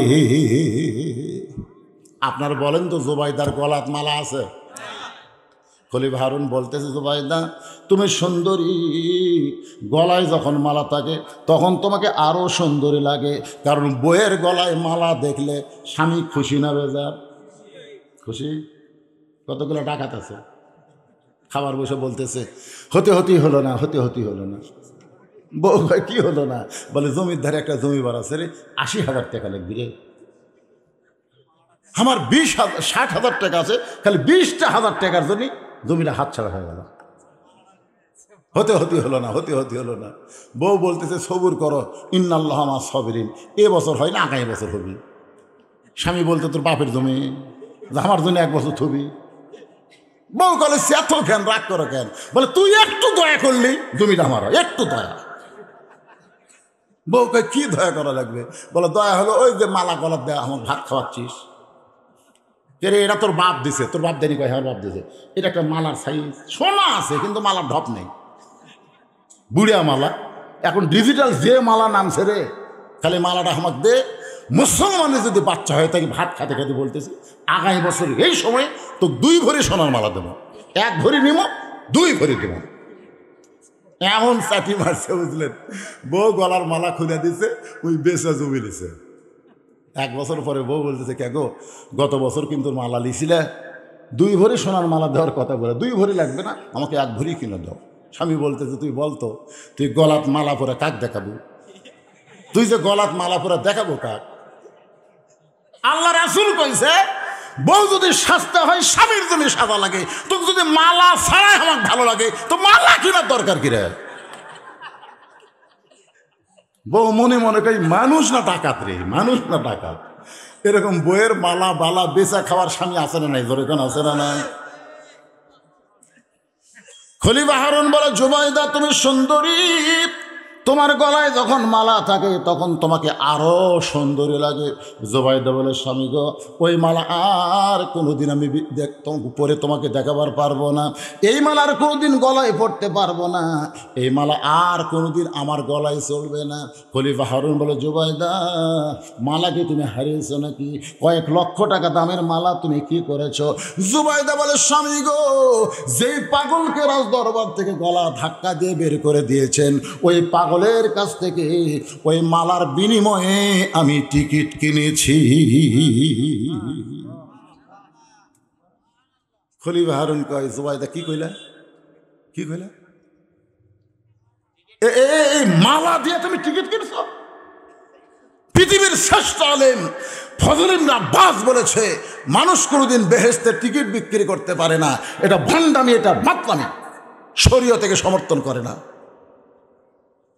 গলার ধাক্কা দিয়ে মাতালক বাইর করে দেওয়া হয়েছে, আর সে মাতালের কাছ থেকে তুমি টিকিট কিনছো? পৃথিবীর শ্রেষ্ঠ আলেম ফতুয়া দিছে। জুবাইদা বলতেছে, সব ব্যাপারে ফতুয়া মানা জায়েজ না, সব ব্যাপারে ফতুয়া মানা জায়েজ না। জায়েজ যদি একজন বলে, কে রে তুই তো খুব সুন্দর রে, তোর বাপ এত কালো কেরে, আমার মনে হয় ওটা তোর আসল বাপ লয়। আর ভিতর সন্দেহ ঢুকে গেছে, কে রে আমি সুন্দর, আমার বাপ কালো, এটা কি আমার আসল লয়? একজন বলতেছে, জানবার যদি চাস তোর মায়ের কাছে যা। মায়ের কাছে বলতেছে, কেমন ওটা আমার আসল বাপ? মা কয়, কে রে এই ফতুয়াকে তুই শুনবার চাস? মা বলতেছে, আসল বাপ, আসল বাপ। তাহলে ফতুয়া দাও, দলিল দাও। মা কান্দার বলে, মহব্বত যদি হয়, বিশ্বাস যদি হয়, আব্বা ডাক, এইটা তোর আসল বাপ, আমি দলিল দিয়ে বুঝাবার পারবো না, কারণ সব ব্যাপারে ফতুয়া দলিল চলে না। জুবাইদা বলে, আমার বিশ্বাস, আমার ঈমান বলেছে, যার কারণে আমি গলার মালা দিয়া জান্নাতের টিকিট কিনেছি। খলিফা হারুন বলে, জুবাইদা ঠিক আছে, তুমি ফতুয়া মানবা না ঠিক আছে, কিন্তু আমি যে তোমার স্বামী, তুমি আমাকে মানো না। আমি যে তোমার স্বামী, তুমি আমাকে মানো না? জুবাইদা বলে মানবো না মানে? রাসূল বলেছেন আল্লাহর পরে কাউকে যদি সেজদা দেওয়ার হুকুম থাকতো তাহলে প্রত্যেকটা স্বামীকে বউ সেজদা করা লাগতো, আল্লাহর পরে কাউকে সেজদা দেওয়া যাবে না। এই কথার দ্বারা রাসূল বুঝাইলেন বিবিদের কাছে সবচাইতে দামি হলো তার স্বামী। খলিফা হারুন বলে তাহলে পাগলের কাছ থেকে জান্নাতের টিকিট মালা দিয়া নিবা, একটা বার কি স্বামীর হুকুম নিবা না? এই মালা কিন্তু দেওয়ার সময় আমার হুকুম নেওয়া লাগতো, স্বামীর হুকুম ছাড়া কোনো কিছু করা যাবে এজরকম যাবে নাকি? জুবাইদা মুচকি মুচকি হাসে। খলিফা হারুন বলে জুবাইদা হাসতেছে কেন? বলে স্বামী আপনি জানেন না, যদি স্বামীর সম্পদ হয় সেখান থেকে বউ যদি খরচ করে তাহলে স্বামীর হুকুম লাগবে, আর বউয়ের সম্পদ যদি বউ খরচ করে তাহলে স্বামীর হুকুম লাগবে না। এই মালাটা আপনি বিবাহের সময় আমাকে দিয়েছেন মোহরানা।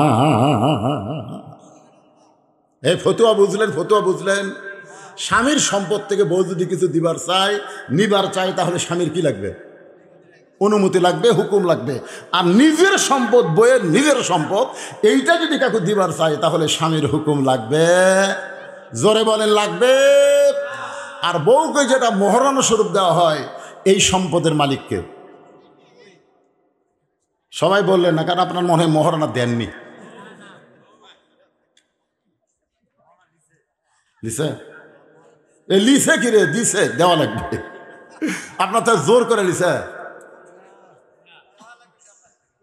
বাবা যুবকেরা যারা বিয়ে করছো মহারণা দিছ, মহারণা দেওয়া সুন্নত না নফল? আর ডিমান্ড নেওয়া, আপনার ডিমান্ড নেওয়া সুন্নত নফল না হারাম? জোরে বলেন, ডিমান্ড নেওয়া কি আর মহারণা দেওয়া কি? আজকে বাংলাদেশের অধিকাংশ বিয়েতে হারাম ডিমান্ড নেই, কিন্তু ফরজ মহারণা দেয় না। এই বিয়েতে মৌলবি পড়াবে, ওই মৌলবিকেও আল্লাহ ছাড়বে না। যেই মাত্র জুবাইদা বলেছে ওই গলার মালা হলো আমার মহারণা, এইটা দেওয়ার ব্যাপারে স্বামীর কোনো অনুমতি লাগবে, খলিফা চুম করছে। ওরে বাবা রে, এ তো ভালোই ফতুয়া জানে রে, এ তো ভালো এলেম অর্জন করছে। এখন স্বামীর মনটা খারাপ, জুবাইদার সঙ্গে রাত্রেবেলা ঘুমাইছে। আল্লাহ রাসূল বলেন 3 জায়গায় তোমরা ফাঁক রাখবা না, 3 জায়গায় ফাঁক রাখা যাবে। আল্লাহ নবী বলেন আমি আমার বিবিদের সঙ্গে যখন ঘুমাইতাম 2 বালিশে কোনোদিন ঘুমাইনি। ঘুমানোর সময় বালিশ হলো একটা। জোরে কন কয়টা? 2 কম্বলের মধ্যে আমরা 2 জন ঘুমাইনি, বরং একই ল্যাপের তলে একই কম্বলে আমরা স্বামী স্ত্রী ঘুমাইছি। সুবহানাল্লাহ খান। 1 বালিশ 1 কম্বল। আপনাদের কয়টা? এখন কতগুলো মরদ মানুষের এই কাম কাজ করবার যা গোড়া, পায়ের গোড়া যা ফাটছে ভাই, একই কম্বলে থাকবার যা ফাটা পাও কিন্তু বিলেটের মতন ধার। এই ঘুমের চোটে বইয়ের পাওতে একটা ঘষণ লাগছে, বউ কম্বলেতে ওরে মারে কে চিল্লা ওটা কয় মহারণা মাপ দিলাম, তুমি কম্বল পাল্টাও। 1 কম্বল থাকা যাবে না, ফাটা পাওলে সতেন গাই ফাটা পাও। এই জন্য ঘুমের আগে 2টা জিনিস করবেন, একটা হলো পায়ের গোড়াইতে ভ্যাসলিন দিবেন আর মুখটা ব্রাশ করবেন, মুখটা ব্রাশ করবেন আর পায়ের গোড়ালিতে ভ্যাসলিন দিবেন। কারণ আল্লাহ রাসূলের সুন্নত হলো স্বামীর মুখ বইয়ের মুখ মুখামুখি হয়ে ঘুমানোর জন্য। ঘুমের পরে মুখ যেতে তাই যাক, কিন্তু শোয়ার সময় মুখের সাথে মুখ লাগে ঘুমানোর জন্য। এখন এমন বিড়ি খাওয়া কাজে ভাই, ঘর ঢুকলি মনে ভোগরা পাটা ঢুকতেছে। জোরে কর কথা ঠিক কিনা? মুখের সাথে মুখ লাগাবার ফতুয়া দিলে মেয়েরা কবে হুজুরে বাদ দেন। এই জন্য আমি বলতেছি দাঁত মেশক করা নবীর সুন্নাত, একেবারে বেরাস দিয়ে ঘুষে ঘুষে ঘুষে ঘুষে, বুঝলেন? তারপরে যে ফ্যান্টাসিকন যে কোনো একটা আতর মুখের মধ্যে দিয়ে ভ্যাজলিন পাও দিয়ে কম্বলের মধ্যে শুততেন। মাঝখানে কোনো ফাঁকা রাখা যাবে? 3 জায়গায় ফাঁক রাখা চলবে না। নামাজের কাতার করতে গিয়া মাঝে মাঝে ফাঁক রাখা যাবে না। কোরআনের মাহফিলে বসতে গিয়া মাঝে মাঝে ফাঁক রাখা যাবে না। স্বামী স্ত্রী ঘুমাতে গিয়া মাঝখানে ফাঁক রাখা যাবে না। জুবাইদা খলিফা হারুন একই সঙ্গে ঘুমাবার চায়, কিন্তু খলিফার হারুনের মনে বড় কষ্ট, কারণ বউডা মাতালের কাছ থেকে দামি সম্পদ মালা দিয়া ভণ্ডামি মাতলামি বেহেস্তের টিকিট কিনছে, এদিনে মনটা বড় খারাপ। জুবাইদা যখন খলিফা হারুনের কাছে আসবার চায়, খলিফা হারুন খালি সরিয়া যায়, সরিয়া যায়। মানে কাছে নিবি না, খাটের এক মাথায় খলিফা হারুন ছুটছে, জুবাইদা কাছে আসবে, ফাঁক খাওয়া যাবি না তো, যে আসে তখন স্বামী আরও সরাবে। জুবাইদা দেখলো আর সরলে তো পড়ে দেবি, দরকার নাই, আমাকে তখন নিবার চাচ্ছে না। রাসূল বলেছেন স্বামী যদি কোনো সময় বউকে কাছে নিবার না চায়, স্ত্রী যেন জোর করে স্বামীর কাছে যায়ও না। কারণ এখন যে অবস্থা, তেলের দাম 100-200 টাকা, চাউলের দাম 70 টাকা, সব জিনিসের দাম বেশি ভাই, আর কামাই কম। ওই সবসময় চিন্তা করে আগামীকাল কীভাবে চল মরে, এ চিন্তা করতেছে আর হিসাব করতেছে। দিন গেলে গায়ে 500 টাকা, আমার খরচ এত টাকা, কি করে সংসার চালায়। এখন বউ খালি খুশখুশ করতেছে, খুশখুশ। কলজা তোমার আগুন জ্বলছে, সংসার চলবি কি করে, এ খুশখুশ করিস কেন?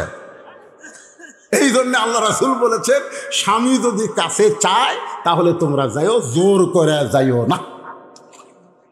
জুবাইদা দেখতেছে আমি যাবার চাই কিন্তু স্বামী সরেও যায়, এই জায়গায় তো জোর করে যাওয়ার দরকার নেই। মনে কষ্ট নিয়ে জুবাইদা ঘুমায় গেছে, খলিফা হারুন ঘুমায় গেছে। দুইজনে যখন ঘুম, এমন সময় খলিফা হারুন স্বপ্নে দেখতেছে আল্লাহওয়ালাদের স্বপ্ন হলো নবুয়তের 46 ভাগের 1 ভাগ। জোরে কোন সুবহানাল্লাহ। খলিফা হারুন স্বপ্নে দেখতেছে জুবাইদা দুনিয়াতে নাই, জুবাইদা দোল খাইতেছে জান্নাতের দোলনায়। এত সুন্দরী জুবাইদা, জুবাইদার পরনের পোশাক এত সুন্দর যেন আলো বের হচ্ছে। জুবাইদার গলার মালা এ যেন দুনিয়ার কোনো মালা নয় রে, এ যেন জান্নাতের মালা পরে বসে আছে। খলিফা হারুন স্বপ্নে জুবাইদাকে জান্নাতের দোলনায় দোল খাওয়া দেখে বাস্তব মনে করে জুবাইদার কাছে যখন যাবার চাই, জুবাইদা বলে স্বামী গো, আপনি আছেন দুনিয়ায় আর আমি আছি জান্নাতে। ওই পাগলের কাছ থেকে জান্নাতের টিকিট কেনার কারণে আল্লাহ পাক আমাকে জান্নাত দিয়েছে, আপনি আসবার চাইলেও তো আমার কাছে আসতে পারবেন না। খলিফা হারুন বলে তুমি আমার বিবি, আমার দাবি তোমার কাছে যাবার চাই। এই স্বপ্নকে বাস্তব মনে করে জুবাইদার কাছে যখন যাবার চাই, কে যেন একটা ধাক্কা মারছে। ওই ধাক্কায় খলিফা হারুন খাট থেকে মাজার পড়ে গেছে, স্বপ্নের মধ্যে মেরে দিছে। এই খাট থেকে মাজার পড়ছে, সে আতন পায়ে দেখতেছে জুবাইদা ঘুম পাড়তেছে। কে রে, এই তো আমার কাছেই ঘুম পাড়ে রে, আমি কি দেখল রে। স্বপ্ন দেখছে। এই স্বপ্ন দেখার পরে খলিফা হারুনের মন কয় ওই ফজল ইবনে আব্বাসের ফতুয়া শুনবার যায়া আমার বেহেশতের টিকিট কিনা হয় নাই, কিন্তু জুবাইদা ফতুয়া না শুনে বিশ্বাস করে কিনেছে। আমি স্বপ্নে দেখলাম ও জান্নাতের বাগানে দোল খায়, আর ফতুয়া শুনবো না, আগামীকাল আমিও একটা জান্নাতের টিকিট কিনবো। পরদিন সকালবেলায় কাউকে না বলে খলিফা হারুন ঘোড়া নিয়ে ওই পাগলকে খুঁজতেছে। কোথায় বাহলুল পাগল? লক্ষ টাকা নয়, কোটি টাকার বিনিময়ে আমি একটা জান্নাতের টিকিট কিনবার চাই। বাজান প্রতিদিন ঘোরে কিন্তু পাগলকে আর খুঁজে পায় না। 1 দিন 2 দিন 3 দিন রাজদরবারের সিংহাসন 3টা দিন হলে খালি পড়ে আছে, কারণ খলিফা হারুন সিংহাসনের মায়া নাই, জান্নাতের মায়ায় পাগল হয়ে গেছে। 3 দিন পর্যন্ত খুঁজে খুঁজে যখন পাগলকে পায় না, তখন মনটা ভার করে রাজ দরবারের মধ্যে ঢুকেছে। রাজ দরবারের সিংহাসনে বসে খলিফা হারুনের মন বড় খারাপ। ফজল ইবনে আব্বাস খলিফা হারুনের মুখের দিকে তাকায়া মুস্কি মুস্কি হাসতেছে। ধরে কর সুবহানাল্লাহ। ফজল ইবনে আব্বাস কিন্তু একসময় কাঁদছে, কাঁদেনি? আচ্ছা, আপনার বন্ধু কখন কাঁদছে? বাহলুল পাগল যখন হাসিছে তখন ফজল ইবনে আব্বাস কান্দিছে। কথাটা খেয়াল করবেন। এবার খলিফা হারুন যখন মন ভার করে সিংহাসনে বসেছে, এমন সময় ফজল আব্বাস মুস্কি মুস্কি হাসতেছে। ঠিক এমন সময় বাহলুল পাগল, যাকে 3 দিন হলে খলিফা হারুন খুঁজেছে পায়নি, আজকে সেই পাগল আবার রাজ দরবারের মধ্যে ঢুকেছে। আমার কাছে বিবি জুবাইদার গলার মালা আছে, আমি 1 লক্ষ টাকা দিয়ে বিক্রি করবো, মালা কে নিবা? আমার কাছে বিবি জুবাইদার গলার মালা, এই বলে আঙ্গুলের মধ্যে মালা খানে নিয়ে ভাবে ঘুরাইতেছে আর বলতেছে বিবি জুবাইদার গলার মালা কে নিবা? 1 লক্ষ টাকা দিয়ে উজির নাজির মন্ত্রী সবাই জিকির করতেছে, আমি নেব, আমি নেব, আমি নেব, আমি নেব। যারা সবাই জানে 1 লাখ দিয়ে কিনলে 5 লাখ বিক্রি হবে, তাহলে কয় লাখ লাভ হলো? 4 লাখ। 1 লক্ষ টাকা যদি মালা কিনি তাহলে 5 লক্ষ বিক্রি করা যাবে। সমস্ত উজির নাজির মন্ত্রীরা সবাই হাত বাড়ায় বলতেছে, ওই মালা 1 লক্ষ টাকা দিয়ে আমি নেব। সবাই নিবার চাই, মালা কয়টা? আর সবাই খরিদ্দার হয়েছে। এমন সময় খলিফা হারুন অহংকার দিয়ে বলে, রে উজির নাজির মন্ত্রীরা, জুবাইদার স্বামী বেঁচে আছে না মরে গেছে? বেঁচে আছে না মরছে রে? আমি যেটি সিংহাসনে বসে আছি আর আমার বইয়ের গলার মালা বিক্রি করবি, তোরা নিব? উজির মন্ত্রী কয়, যাবো না, লাভ এত বেশি। মানে লাভের দিকে খেয়াল করে আমরা আসল খরিদ্দার খেয়ালই করিনি। লাভ লাভ, কারণ লাভ না জানলে মানুষ কিন্তু কিনবার চায় না। ধরে কোন কথা ঠিক কিনা? আজকে আমরা লাভের পিছনে দৌড়াই, কিন্তু প্রকৃত লাভ কার ভিতরে?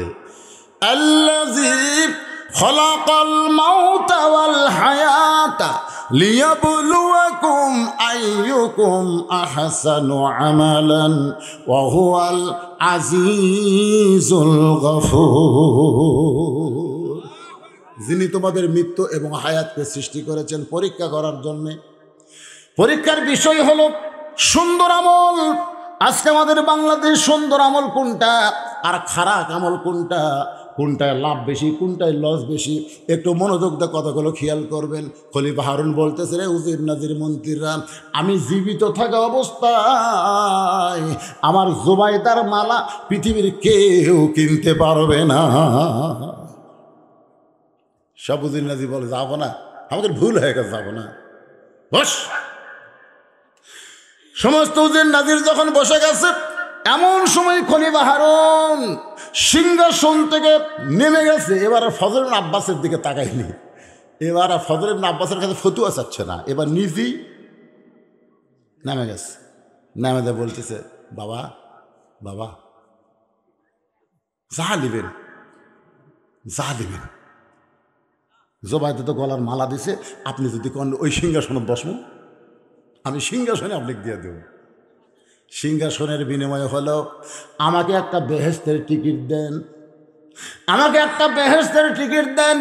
সঙ্গে সঙ্গে বাহলুল কান্দের বলে, জাহাপনা, মানুষ কোনোদিন বেহেশতের টিকিট বিক্রি করতে পারে না, এটা ভণ্ডামি, এটা মাতলামি, শরীয়ত থেকে সমর্থন করে না। সুবহানাল্লাহ। খান আপনার বলেন তো, ফজল ইবনে আব্বাসের সাথে এই পাগলের কথার মিল আছে না নাই? পাগল বলতেছে, জাহাপনা, আপনি কি পাগল হয়েছেন নাকি? মানুষ কোনোদিন বেহেশতের টিকিট বিক্রি করতে পারে না, এটা ভণ্ডামি, এটা মাতলামি, শরীয়ত থেকে সমর্থন করে না। বাহলুল কাঁদতেছে আর ফজল ইবনে আব্বাস মুস্কি মুস্কি হাসতেছে। বাহলুল কান্দা কান্দা বলে, মানুষ কোনোদিন জান্নাতের টিকিট বিক্রি করবার পারে? এটা ভণ্ডামি, এটা মাতলামি, শরীয়ত থেকে সমর্থন করে না। শুধুমাত্র 1 লক্ষ টাকা দেন, বিবি জুবাইদার মালাখানা নিয়ে যান। এবার খলিফা হারুন রাজকোষ থেকে 1 লক্ষ টাকা দিয়ে বিবি জুবাইদার মালাখানা যেই মাত্র নিয়েছে, এবার বাহলুল পাগল 1 লক্ষ টাকার থলিয়া নিয়ে যখন রাজদরবার থেকে বের হবার চায়, এমন সময় 40 জন মানুষ একটা মানুষের গলায় রশি লাগাইয়া রাজ দরবারের মধ্যে ঢুকতেছে। আমার কথা কি খেয়াল করছেন? জোরে এখন কয়জন? এই শোনেন, একটু মনোযোগ দিয়ে শোনেন। 40 জন মানুষ একটা মানুষের গলায় দড়ি লাগাইয়া রাজ দরবারের মধ্যে ঢুকেছে। উজির নাজির মন্ত্রী খলিফা হারুন সহ আলেম ফজল আব্বাস তাকায় দেয়, কে রে? গরু ঘোড়া, গরু গাধার ছাগলের গলাত রশি লাগে, এই মানুষের গলাত রশি লাগাছে কেন? এই দেশে কি মানবতা নাই? এর গলাত রশি লাগায় তোরা 40 জন মানুষ কেন আইছো? বলে, জাহাপানা, যার গলাত রশি লাগাইছি তার নাম হলো আবুল হাসান। যেরকম তার নাম কি? আবুল হাসান। আমার কাছ থেকে টাকা খরচ হয়েছে, কারো কাছ থেকে 1000, কারো কাছ থেকে 2000, কারো কাছ থেকে 3000, সর্বসাকুল্যে 1 লাখ। 1 লাখ টাকায় 40 জন আসতে খরচ দিছে। আজকের দিনে টাকা দেওয়ার কথা, সবাইকে তারিখ দিছে, আজকে টাকা দিবে। আমরা এই 40 জন লোক আর বাড়ির টাকা লিবার যা দেখি ওই ঘুরতেছে। আমরা কইলাম কে রে টাকা? কই ভাই টাকা যদি লিবার চাষ তাই, টাকা লিবার চাষ তাই তো টাকা লিবার চাষ 40 জনকে একটা জায়গা দিয়ে দেয়, বলতেছে এই দেখ তোর কাছ থেকে 40 জনের কাছ থেকে 1 লাখ টাকা নিয়ে আসে আমি এই নবীর ঘর মাদ্রাসা বানাচ্ছি রে। অনেক সময় মানুষের কাছে 10 টাকা 20 টাকা করে দাম চাচ্ছি, কেউ দেয়নি, তো নিয়ত করছি খরচ করা হলেও কর্ম, তাই নবীর ঘর মাদ্রাসা বানাইছি। টাকা যদি লিবার চাস তো মদিনার যা, কারণ এই ঘরের মালিক আমি না, ঘরের মালিক হচ্ছে মুহাম্মাদুর রাসূলুল্লাহ। টাকা যদি লিবার চাস মদিনার যা। এখন বলেন যাবো না, আমার কাছ থেকে টাকা নিয়ে মাদ্রাসা বানাচ্ছে, এখন আমার টাকা ফেরত চাই, আর ওই কই মদিনার যা। মসজিদ আল্লাহর ঘর, মাদ্রাসা নবীর ঘর, টাকা যদি লিবার চাই মদিনার যা। আমাকে এত রাগ হচ্ছে আমরা গলা দড়ি লাগে আপনার কাছে বিচার চাই। খলিফা হারুন ফজল ইবনে আব্বাসের দিকে তাকায় বলতে তো হুজুর 40 জন মানুষের কাছ থেকে 1 লক্ষ টাকা খরচ নিয়ে নবীর ঘর মাদ্রাসা বানাইছে, এখন টাকা ফেরত চাইলে বলে মদিনার যা। আপনি বলেন তো এইটা কি জায়েজ? ফজল আব্বাস বলতেছে নিয়ত ভালো কিন্তু তরিকা ভালো না। নিয়ত মানে কি? নিয়ত ভালো, নবীর ঘর মাদ্রাসা বানাবে, নিয়ত ভালো না খারাপ, কিন্তু তরিকা মানে নিয়ম, তরিকা মানে নিয়ম ভালো না। খলিফা হারুন বলে তাহলে কি করা যাবে? বলে এই আবুল হাসানকে জেলখানায় বন্দি করেন। এইরকম বেআনিয়মে কাজ করলে হবে না, বেআনিয়মে কাজ করলে হবে না, নবীর ইসলামের ক্ষতি হবে, কোরআনের ক্ষতি হবে, এক জেলখানায় বন্দি করেন। এখন আবুল হাসানকে জেলখানায় যখন নিয়ে যাচ্ছে, বাহরুল পাগল বলতেছে এই 40 জন কয় টাকা পাস? কয় টাকা? হচ্ছে 1 লাখ। 40 জনের কাছে বাহরুল পাগল 1 লক্ষ টাকা বন্টন করে দিয়ে আবুল হাসানের কাছে গিয়ে বলে জাহাপনা 40 জনের কাছে খরচ নিয়ে 1 লক্ষ টাকা দিবার পারেনি বলে তাকে জেলখানায় রাখতেছেন। আমি তার পক্ষে জামিন নিয়ে 1 লক্ষ টাকা পরিশোধ করে দিলাম। এখন বলেন তো আবুল হাসানের খবর কি? ফজল আব্বাস বলতেছে আবুল হাসানের খবর হলো জেলখানায় যাওয়া লাগবে না, তবে তুমি যদি চাও তাকে সঙ্গে নিবার পারো। বাহরুল পাগল আবুল হাসানের হাতটা ধরে বলতেছে ভাইজান তোকে এমন একটা জগতে নিয়ে যাব যে জগতে গেলে তুই আল্লাহ রাসূল পেয়ে যাবি। বললে আবুল হাসান বল এই পাগলের সঙ্গে তুই কি সেই জগতে যাবি? তোকে এমন একটা জগতে নিয়ে যাব যেই জগতে গেলে আল্লাহ রাসূল পাবি। আজকে আমার সামনে যারা কষ্ট করে বসে আছেন, আমি আল্লাহর কোরআন দিয়ে নবীর হাদিস দিয়ে আপনাদেরকে এমন একটা জগতে নিয়ে যাব, এই বাংলাদেশের ফেস্টা জগৎ না, এমন একটা জগতে নিয়ে যাব যেই জগতে গেলে আল্লাহ রাসূল পাওয়া যাবে। আপনারা কারা কারা যাবেন আল্লাহকে একটু হাত দেখান তো দেখি। লিল্লাহে তাকবীর, হাত নামান। মাশাআল্লাহ, খুব বেশি কিন্তু বাজেনি, না না 11টা বাজতে এখনো 10 মিনিট কম নাই, 11টা বাজতে এখনো 10 মিনিট কম। আমি যখন উঠছি কাঁটায় 9:30, 9:30 মাইক ধরছি, এখন 11 বাজতে 10 মিনিট বাকি। ওই জগতে যাইতে গেলে একটু ফ্রেশ হওয়া লাগবে, ফ্রেশ। যেরকম মসজিদের মধ্যে ঢুকবার গেলে শরীর পাক, কাপড় পাক, নামাজের জায়গা পাক, এর পাকটাকে দরকার আছে না? এই ওটা কে উঠলো রে? কে উঠলো রে? না এখনো হাত তোলেননি, আপনারা হাত তোলেননি, হাত তুলেছেন কেন বলেন? ওই জগতে আপনারা যাবেন যে জগতে গেলে আল্লাহ রাসূল পাওয়া যাবে। আমরা আল্লাহ রাসূল চাইতে চাই না, যারা চাইতে চাই না, সেই জগতে আপনাদেরকে নিয়ে যাব। এই যাওয়ার আগে আপনারা যদি ওঠেন, একজনের সাইড থেকে বলছে কি আদায় করবি নাকি? তরিকা নিয়ত ভালো কিন্তু তরিকা খারাপ। আজকে আমরা সকলেই চাই আল্লাহর কোরআনের মাদ্রাসা চালু থাক, জোরে কোন কথা ঠিক কি না?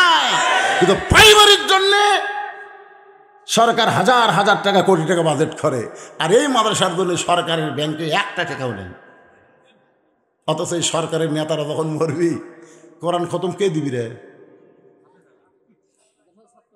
আপনারা কন প্রাইমারি ছাত্র যাবি না মাদ্রাসা যাবি? যে প্রাইমারির জন্য কোটি কোটি টাকা খরচ করছে সেই প্রাইমারির 1 টাকাও ডাকবে না, প্রাইমারি সারও করুক ডাকবে না। ওই নেতার বেটা এসে মাদ্রাসার বারান্দাত বলবি হুজুর কি সুর!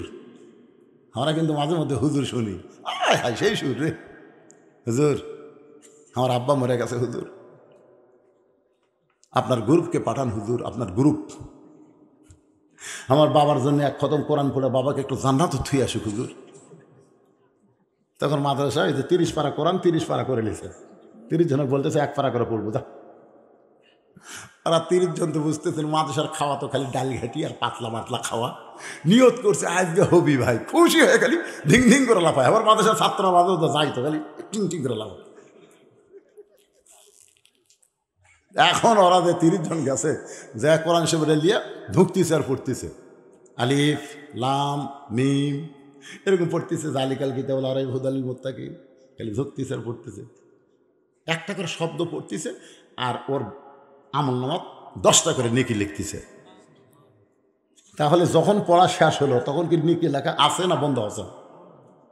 আপনার কি বলেন, পড়া শেষ নেকি লেখা কি হচ্ছে না বন্ধ হয়ে গেছে? নেকি লেখা বন্ধ হয়ে গেছে। তখন হুজুরটা বলতেছে 1 খতম আছে, জি হুজুর। তখন হুজুর বলতেছে আল্লাহ, আল্লাহ নেতা মরে গেছে, আল্লাহ মাসুম বাচ্চারা সে 1 খতম কোরআন পড়লো, আল্লাহ এর যা সব হয় নেতা দিয়ে দাও আল্লাহ। তখন ফেরেশতাকে আল্লাহ এরা পড়তে পড়তে আর কি নেকি লেখা শেষ, এখন তো হুজুর আবার চালান দিবার চাই, একই নাকি কয়বার? আল্লাহ কাছে জীবনেও পাবি না, কারণ কোরআন যে পড়বি সে সব পাবি, কারো বললে কোরআনের সব চালান দেওয়ার নিয়ম ইসলামে নেই। আপনারা কি মনে করতেছে সব চালান দেওয়ার নিয়ম আছে? আজকে এই কথাটা আমার নেতা করে বুঝার ভারিনি, যার কারণে তাদের সন্তান কোরআনের মাদ্রাসায় পড়ে না, প্রাইমারি কেজি কিন্ডারগার্টেনে পড়ে। জোরে কোন কথা ঠিক কিনা? আর এই জন্য ওই স্কুলগুলো সরকার চালায়, আর এই মাদ্রাসায় পড়ে গরিবের সন্তানেরা। নাম দেয় বিজ্ঞাপনে, তাও নেতারা ঘৃণা করে আসে না। হুজুরা মনে করছিল নেতার নাম দিলে নেতা হয়তো এসে কিছু দিবি। আমাদের সাথে এমপি কয় 4 টন টিয়ার দিলাম, চান্সা করে হুজুর দোয়া করেন। আমি অত সোজা লয়, 4 টন দিলে তাও দোয়া করবেন না? আরে দিল তো পাশি না, পান না তো আগে পাই তারপরে দোয়া। এরকম বহু দিয়ে গেছে, আজও পর্যন্ত পাওয়া যায়নি। এই মাদ্রাসাগুলো চলতেছে আপনাদের মতন আবুল হাসানের মতন নিয়ত ভালো, যাদের টাকা পয়সা মাদ্রাসার জন্য খরচ করা হলো, সে আবুল হাসানের সঙ্গে আবুল হাসানকে বাহলুল পাগল নিয়ে যাবে এমন একটা জগতে, যে জগতে গেলে আল্লাহ রাসূল পাওয়া যাবে। আমি সেই জগতে আপনাদের নিয়ে যাব, যেই জগতে যাওয়ার সময় বিশ্বাস করতে হবে 1,00,000 টাকার বিনিময়ে বেহেশতের টিকিট বিক্রি হয়। হয়তো বলবেন হুজুর টাকা দিয়ে কোনোদিন বেহেশতের টিকিট কি পাওয়া যায়? আল্লাহ কোরআনে বলেন, ওমা তুনফিকু মিন শাইইন ফি সাবিলিল্লাহি ওয়াফা ইলাইকুম ওয়া আনতুম লা তুজলামুন। রে বান্দা বান্দিরা শোনো, আমি নবী, আমার নবীর মাদ্রাসায় কোরআনের জায়গায় তোমরা যদি 10টা টাকা দাও, তোমরা মনে করো না আমি আল্লাহ নিয়ে তোমার জুলুম করলাম। তুমি 10 দিবা এক হাতে, আমার কুদরতে হাত দিয়ে তোমাকে 100 ফেরত দেওয়া হবে। তুমি ফাতেমাকে আলী বিয়া করছে, মহারানার নগদ না বাকি? জোরে কোন নগদ না বাকি? রাসূল আলী মাথার হেলমেট বিক্রি করে মহারণ আদায় করো। হযরত আলী হেলমেট দিয়ে যখন বাজারের দিকে যায়, পিছন দিকে ওসমান ডাক দে বলে, আলী রে এত আনন্দ নিয়ে কোথায় দৌড়াও? আলী বলতেছে, ওসমান ভাই নবীর কলিজার টুকরা ফাতেমার সঙ্গে আমার বিয়া হবে, মহারণা দিবার গেলে হেলমেট বিক্রি করে টাকা দেওয়া লাগবে। ওসমান বলে, আলী রে আমি যদি হেলমেট কেন নেই তুমি কি আমার দিবা না? আলী বলতেছে, আপনার মতন খরিদ্দার পাওয়া হলো ভাগ্যের ব্যাপার। আলীর হাত থেকে ওসমান হেলমেট দিয়ে 1 থলিয়া টাকা দেয়। আলী তলিয়া নিয়ে যখন দৌড় দিবার চায়, ওসমান বলে, আলী রে কত টাকা দিলাম, একটাবার কি গুণা দেখবা না? আলী বলতে, ওসমান ভাই এক মুসলমান আর এক মুসলমানকে কোনোদিন ঠকায় না। ওসমান বলে, গুনে দেওয়া হলো সুন্নত, গুনে দেখা হলো সুন্নত, গুনে দেখে 480 দিরহাম। আলী কান্দাল, ওসমান সামান্য মাথার হেলমেট কি কোনোদিন 480 দিরহাম হয়? ওসমান গনি বলে, আলী রে আসমান জমিন বিক্রি করলো আসাদুল্লাহ হিল গালিবের হেলমেট কিনা যাবে না। ধরো ভাইজান তুমি তোমার হেলমেট নাও। আলী কান্দাল, ওসমান রে হেলমেট কিনে আবার হেলমেট কেন দাও? ওসমান কান্দার বলে শুধুমাত্র জান্নাতের আশায় ফাতেমার বিবাহের মহারণা দেওয়ার ব্যাপারে তোমাকে যদি একটু সহযোগিতা করলাম, তুমি যদি কবুল করে নাও, আর হাসরের ময়দানে এই ওসিলায় যেন আল্লাহ আমাকে মাফ করে দেয়। 400 দিরহাম 80 দিরহাম নিয়ে যখন আলী নবীর সামনে দাঁড়ায়, রাসূল বলেন, আলী রে, বিবাহ করতে গেলে আগে মোহর না দিয়া তারপরে কবুল বলতে হবে। সুবহানাল্লাহ, সবাই কর না, আমরা আগে কবুল বলে তারপর মহারণা দিমো কি দিমো না। বিয়ার সময় মহারণা বাঁধে একজন কয় এত টাকা মহারণা দেওয়া লাগবে তাই। আচ্ছা বলেন, দেওয়া লাগবে তাই, এ কথা বলা সোয়াব না পাপ? ফরজ জিনিস নিয়ে আজকে আমাদের বাংলা সমাজে মস্করি চলতেছে। ফাতেমা এসে কান্দার বলে, স্বামী গো, ও গো স্বামী, হাসান হুসাইন না খেয়ে কানতে কানতে ঘুমায় গেছে। ঘুম থেকে চেতন পায়ে বলবে, খাবার দাও মা, খাবার দাও। আমি ফাতেমা, কোথায় খাবার পাবো? আমি জানি আপনার কাছেও তো কোনো টাকা পয়সা নাই। আলী বলতে যে, ফাতেমা তাহলে কি করা যায়? ফাতেমা এবার ওন্নাটা বের করে বলে, স্বামী, এই ওন্নাটা বিক্রি করে যেই টাকা হবে, এই টাকা দিয়ে হাসান হোসেনের জন্য খাবার নিয়ে আসেন। হযরত আলী ফাতেমার ওন্নাটা পকেটের মধ্যে নিয়ে বাজারের মধ্যে ঘুরতেছে, ওন্না বিক্রি করার টাকা দিয়ে খাবার কিনবে, কিন্তু ওন্না বের করার সাহস পাচ্ছে না। কারণ বের করলে যদি কেউ জিজ্ঞাসা করে, আলী ভাই ওন্নাটা কার? যদি বলে আমার বউ ফাতেমার, তাহলে জনগণ বলবে বইয়ের জিনিস যে বেচা খায় সেই স্বামী দুর্বল। আলী কি করবে? বের করবারও পারে না। এমন সময় খরিদ্দার বলতেছে, আলী রে, আমার মনে হয় আপনি কিছু বিক্রি করবেন। আলী চমকে গেল, পকেটে ওন্না, আর খরিদ্দার বলতেছে কিছু বিক্রি করবেন। আলী পকেট থেকে ওন্নাটা বের করে যখন দিবার চায়, তাকায় দেখে খরিদ্দার ব্যাগ মেলে আছে, কিন্তু ওন্নার দিকে তাকায় না। যেই ব্যাগটায় ব্যাগের মধ্যে ওন্না ফেলে দিল, এবার খরিদ্দার ব্যাগের মাথা ধরে আলীর হাতে 6টা দিরহাম দিয়ে বলল, আলী ভাই, ওন্নার দাম 6 দিরহাম দিলাম। হযরত আলী 6টা দিরহাম নিয়ে খাবার দোকানে গিয়ে বলতেছে, দোকানদার, এই 6 দিরহামের যে খাবার হবে তাড়াতাড়ি খাবার টোপলা বেঁধে দাও। দোকানদার 6টা দিরহামের টোপলা বেঁধে যখন আলীর হাতে দিবার চায়, আলী যখন নিবে, এমন সময় ফকির এসে বলতেছে, ও আলী, আজকে 2 দিন হলে কোনো কিছু খাওয়া যায় নাই। আলী, যদি পারো আল্লাহর রাস্তায় আমাকে কিছু দান করো।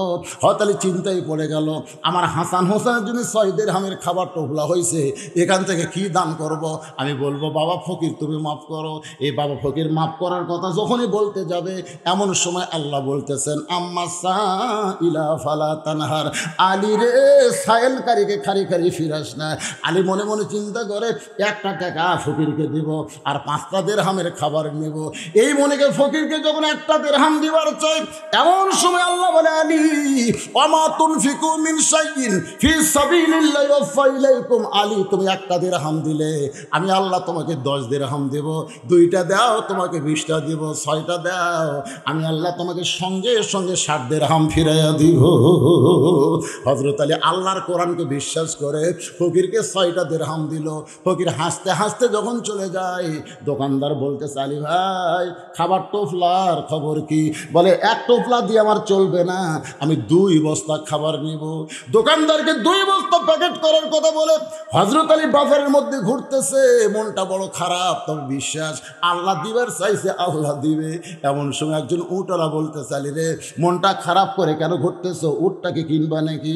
আলী বলতেছে, 1টা টাকাও পকেটে নাই, তোমার উটটা কেমনি নিব?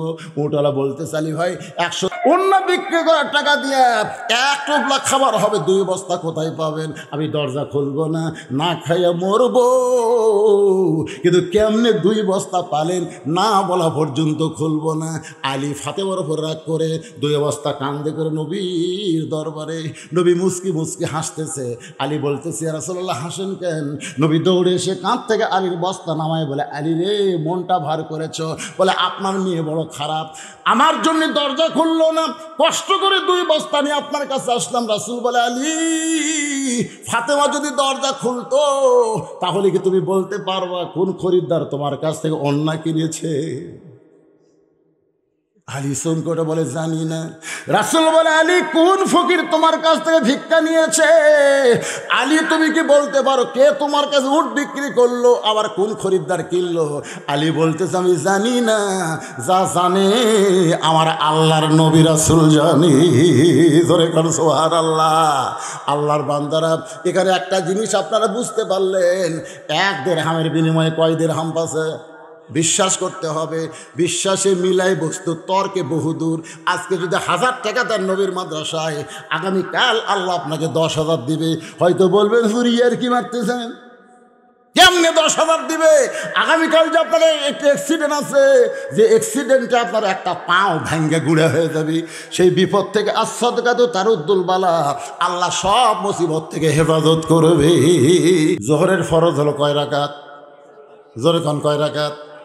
1 রাকাতের মধ্যে আমি, মনে ভুলে গেছেন, 1 রাকাতের মধ্যে আমি ছিলাম, 2 রাকাতের মধ্যে আমি ছিলাম, কিন্তু 3 রাকাতে আমার ভিতরে আমি ছিলাম না। নামাজও দাঁড়ানোর পরে আমাদের এরকম হয় না? যেরকম হয় কি হয় না? হয়। আমরা শুধু বাহিরের জিনিসটা দেখি, রুকু সাজদা কম বেশি করলে লোকমা দেয়, কিন্তু ইমাম সাহেব কি কারণে লোকমা খালো, কি কারণে লোকমা খাইছে, এইটা কোনোদিন আমরা খেয়াল করি না। আচ্ছা, ইমাম তো প্রতিদিন আসর 4 রাকাতে পড়ায় না ভাইজান? হঠাৎ একদিন 3 রাকাতে বসলো, কি কারণে বসলো, এই কারণ কি আপনারা খেয়াল করছেন? ওই পাগল কিন্তু সেই কারণ খেয়াল করছে, যার কারণে বলছে ইমাম নাই রে, ইমাম নাই রে। আমাদের চোখ নাই, আমরা বুঝবার পারি না। আমি এক ইমামকে বলছিলাম, ভাই হঠাৎ আসরের নামাজ 4 রাকাতে 3 রাকাতে আপনি বসেন কেন? ইমাম বলতে, হুজুর আপনি তো ইমামতি করেন না, খুব বিপদ আছে হুজুর। এই যে হঠাৎ বসা, এটা কিন্তু আমাদের আগে হয় না, এটা মাসের শেষের দিকে হয়। কোন সময় হয়? মাসের শেষের দিকে, যখন কেশিয়ার আমার পেছনে নামাজ পড়ে, কিন্তু মাস শেষ হলে আমাকে কেশিয়ারের পাশে ঘোরা লাগে। ইমাম ঘুরতেছে কার পাশে?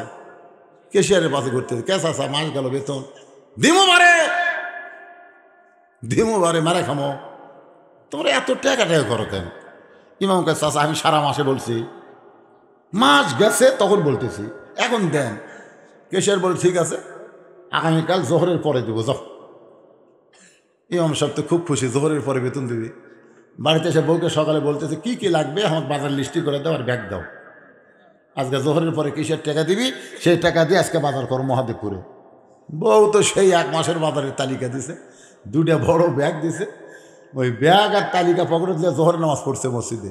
নামাজ পড়া শেষ করে কেশিয়ারের বাড়িতে গেছে।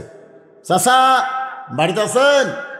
বাড়ির চাচি বলতে, তোমার চাচা তো বগুড়া শহরে গেছে। ইমাম কয় কি কয়? আজকে না বেতন দেওয়ার দিন। কেশের বউ বলে, খালি টাকা করো বাড়ি, তোমরা আলে মানুষ এত টাকা করো। আপনার বলেন টাকা করছে না দিবার চাচা? পকেটত কি? বাজারের তালিকা হাতত কি? কেশিয়ার কোথায়? কেশিয়ার বউ বলতেছে আজ না হয় কাল দিব, অসুবিধা কি? এখন ইমামের বউ বাড়িতে কি মনে করে বসে আছে, আজকে বাজার নিয়ে আসবি সেই রকম। কিন্তু মাঝখানে কি ঘটে গেল? কিছুক্ষণ পরে আসরের নামাজের সময় হয়েছে। আসর নামাজের সময় ইমাম সাহেব পকেটে কিন্তু তালিকা আছে, আর ব্যাগ হচ্ছে মেম্বরের উপর। মেম্বার হচ্ছে আল্লাহ আকবার। 1 রাকাত 2 রাকাত নামাজ ঠিকই আছে, কিন্তু 3 রাকাত নামাজের মধ্যে যেটা আছে, তখন মিন শারিল ওয়াসওয়াসিল খান্নাস বলতেছে, কে রে নামাজ তো ভালোই পড়াচ্ছ, পকেটে আছে বাজারের তালিকা, মেম্বারের উপর ব্যাগ, টাকা। বাড়ির যদি যাস বউয়ের কাছে খালি হাতে দেবো। এটা নামাজের মধ্যে যেই খেয়াল হচ্ছে, তখন ইমাম সাহেব কয় রাকাত আছে ওটার মনে নাই। মানে ওই বাজারের খেয়াল হওয়াতে কয় রাকাত আছে আর মনে নাই। এখন কি করবি রে, 3 রাকাত না 4 রাকাত, 3 রাকাত না 4 রাকাত। মন বলতেছে বসে দেখ কি হয়, বসে দেখ 4 না 3, বসে দেখ। 3 রাকাত 4 রাকাত মনে করে 3 রাকাত যেই বসিছে ভাই, এতদিন হলে ভ্যান আলা খালি খেপে আছে, লোকমা দিবি যখন কি দিবি, কিন্তু ভুলও হয় না, লোকমা তো হয় না। যেই বসিছে একবারে 4-5 জন আল্লাহু আকবার, ইমাম কাঁপতে কাঁপতে খাড়া হয়েছে। ইমাম নাই রে, ইমাম নাই। তোমরা পিছনে নামাজ পড়তেছিলা, চোখ টেরে করে ইমাম দেখছে, কিন্তু বাহলুল পাগল আল্লাহ তার এমন চোখ দিছে যে চোখ দিয়ে বাহির থেকে দেখবার পাইছে আমার দেহ আছে কিন্তু দেহের মধ্যে মন নাই, মনটা অন্য জায়গায় ঘোরাফেরা করতেছে। ডাকদা বলে ইমাম নাই রে ইমাম নাই, আমি আবার ফিরে এসে 3 রাকাত আর 4 রাকাত নামাজ পড়াই। সুবহানাল্লাহ বলেন। বাহলুল পাগল কানছে কয়বার, হাসছে কয়বার, আর ফজল আব্বাস কখন হাসছে কখন কানছে আপনাদের মনে আছে? আবুল হাসান এমন একটা জায়গায় তোর নিয়ে যাব যে জায়গায় গেলে তুই আল্লাহ রাসূল পাবি। আপনারা বলেন তো কোন জায়গায় গেলে আল্লাহ রাসূল পাওয়া যায়? পৃথিবীর মধ্যে সবচাইতে উত্তম জায়গার নাম কি? একজন কছে, বাদ বাকি সবাই কন কোন জায়গা? আরো জোরে জোরসে বলুন। আজকে অশ্বাস করার পরে আমরা ঘুমায় যাব। ঘুমানোর পর এক সময় মুয়াজ্জিন আযান দিয়ে বলবে আসসালাতু খায়রুম মিনান নাওম। ঘুম হইতে নামাজ যদি উত্তম। গত রাত্রে ব্রাজিলের খেলা হলো, খেলাটা ঠকে গেছে আলহামদুলিল্লাহ। আমি দিনে ওয়াজ করছি নন্দীগ্রাম আর রাতে ওয়াজ করছি রাজশাহী। তো ব্রাজিলের খেলা কালকে যে এত মানুষ হয়েছে মাহফিলে, আমি চিন্তা করলাম ব্রাজিলের সাপোর্টার কমে গেছে রে, আসলে ব্রাজিল ঠকে গেছে। আর আসার সময় বাবা রে নাটোরের ভেতর দিয়ে আসতেছি, খালি কি হচ্ছে রে, একটা গোল দিচ্ছে আর খালি ঠাস ঠাস করে সেই বোম ফুটতেছে। কে ফুটাচ্ছে? আমাকে যুবকেরা। আমি নন্দীগ্রাম পার হয়ে যান ভিতর দিয়ে আসতেছে, আল্লাহ ব্রাজিলটা ঠকলো, পতাকা সব কাল নাম দিয়ে, আল্লাহ এই শালা আর্জেন্টিনা ঠকুক, কিন্তু দোয়া কবুল হয়নি রে, হতে হতে হয়নি। এই বাড়িতে শুনি 2 গোল দিচ্ছে আর্জেন্টিনা, আর খেলা মাত্র 10-12 মিনিট আছে। মনে দেখ রে এরা তো ঠকলো না রে, আল্লাহর কি কাম। যার 6 মিনিট থাকতে 1 গোল শোধ করছে একেবারে ভাই অতিরিক্ত 10 মিনিটের শেষ মিনিট এসে মেরে দিছে। আমি বলি যাক রে, কিন্তু এই আর্জেন্টিনার গোলকিপার সারাতে কুত থেকে কি হয়ে যাচ্ছে, ওই বল ধরে আবার আর্জেন্টিনার আর এক টান খেলবি। বাংলাদেশ বাবা রাত 3টা-4টা পর্যন্ত খেলা দেখলে, ফটকাবাজি করলে, আর ফজরের সময় ল্যাপের মধ্যে ঘুম পারলে। যতই চেষ্টা করো আল্লাহ রাসূল পাবা না। আল্লাহ রাসূল যদি পাওয়ার চাও সব ত্যাগ করে ঠান্ডা পানিতে ওযু করে মসজিদে যাও, সামনে কাটা নামাজ পড়ো। আনতাবুদুল্লাহ কান্নাকা তারাহু ফাইন লাম তাকুন তারাহু ফাইন্নাহু ইয়ারাকা। আল্লাহ রাসূল বলেছেন আল্লাহ তোমার কাছে চলে আসবে, আল্লাহর সাথে তোমার দেখা হবে। আল্লাহ দেখা যদি না হয় তোমাকে আল্লাহ দেখতেছে, এই বিশ্বাস তোমার কলিজার মধ্যে আসবে। আসসালাতু মিরাজুল মুমিনিন, নামাজ হচ্ছে মুমিনদের মিরাজ। আল্লাহ রাসূল যদি পাওয়ার চাও তাহলে দুনিয়ার সব কিছু বাদ দিয়ে আল্লাহর মহব্বত নিয়ে দৈনিক 5 বার মসজিদে যাও। জোরে কোন কয়বার? দান করছেন 20,000 10,000 সিমেন্ট। আল্লাহ রাসূল বলেছেন না সখী হাবিবুল্লাহ, যারা দানকারী আল্লাহর দোস্ত। তোদের নবী কোন দরজা দিয়ে আল্লাহর বাড়িতে গেল? আল্লাহ ব্যাপারে 5টা, নবী ব্যাপারে 1টা প্রশ্ন করেছে। আবু হানিফা বলতেছে রে নাস্তিকদের সভাপতি, তুমি যে 6টা প্রশ্ন করতে তুমি কি উত্তর জানো? নাস্তিকদের যিনি সভাপতি বোঝেন না, হচ্ছে আমি তো প্রশ্ন জানি উত্তর জানি না। আবু হানিফা বলতেছে আমি প্রশ্নও জানি উত্তর জানি। এখন বলো এই যত মানুষ এখানে আছে সবচাইতে দামি কে? সমস্ত লোকেরা বলতেছে যে প্রশ্ন জানে উত্তর জানি সে সবচাইতে জানে। আবু হানিফা বলতেছে তাহলে ওই যে চেয়ারত বসা আছে ওই খালি প্রশ্ন জানে আর আমি উত্তর জানি প্রশ্ন জানি। এখন বলো চেয়ারত বসবি কে? সমস্ত লোকেরা বলতেছে যে প্রশ্ন জানে উত্তর জানি সেই চেয়ারত বসবে। সবাই এক বাক্যে বলতে এই সভাপতি চেয়ার থেকে নাম, কারণ তুইও যা আমরাও তাই, তুইও প্রশ্ন জানিস আমরাও প্রশ্ন জানি, খামাখা চেয়ার গরম করিস কেন? নাম। সভাপতি যখন নেমে গেছে এমন সময় 13 বছর 6 মাস বয়সের কিশোর ছেলে চেয়ারে বসে বলতেছে, নাস্তিকেরা তোমরা প্রশ্ন করেছিলে মুসলমানের আল্লাহ এখন কি করে? মুসলমানের আল্লাহ শপথকে ঘাট থেকে নামায় দিল আর রহমতের হাত দিয়া ছোট বাচ্চাকে চেয়ারে বসাইল। তো ইজ্জুমান তাশা পড়েন, তো ইজ্জুমান তাশা অত জিল্লুমান তাশা বিয়াদিকাল খায়র ইন্নাকা আলা কুল্লি শাইইন কাদির। এ নাস্তিকেরা তোমরা 2 নম্বর প্রশ্ন করেছো, আল্লাহ কোথায় আছে? আল্লাহ দেখান লাগবে? আয় আল্লাহ দেখায় আয়। এক নাস্তিক সাহস করে আল্লাহ দেখার জন্য আসতেছে। কি দেখার জন্যে? মুসা নবী কি করেছিল? রব্বি আরিনি, আল্লাহ তোমাকে দেখবার চাই। আল্লাহ কয় লান তারানি, সম্ভব না। মুসা নবীর জন্য আল্লাহ দেখা সম্ভব না, আর আমি আল্লাহ দেখবি। আয় যে কাছে আইছে পেট বরাবর মারছে ঘুষি। নাস্তিক চিল্লাকে আমার মারিস কেন? কান সারা বরাবর মারছে চর। নাস্তিক চিল্লাকে এখন মারো কেন? আবু হানিফা বলতে মারলে কি হয়? মারলে লাগে। মারলে তোমার লাগে, তুমি বোঝো কেমনে? বলে আমি জীবিত মানুষ, আমি জীবিত মানুষ সেই জন্যই বুঝি।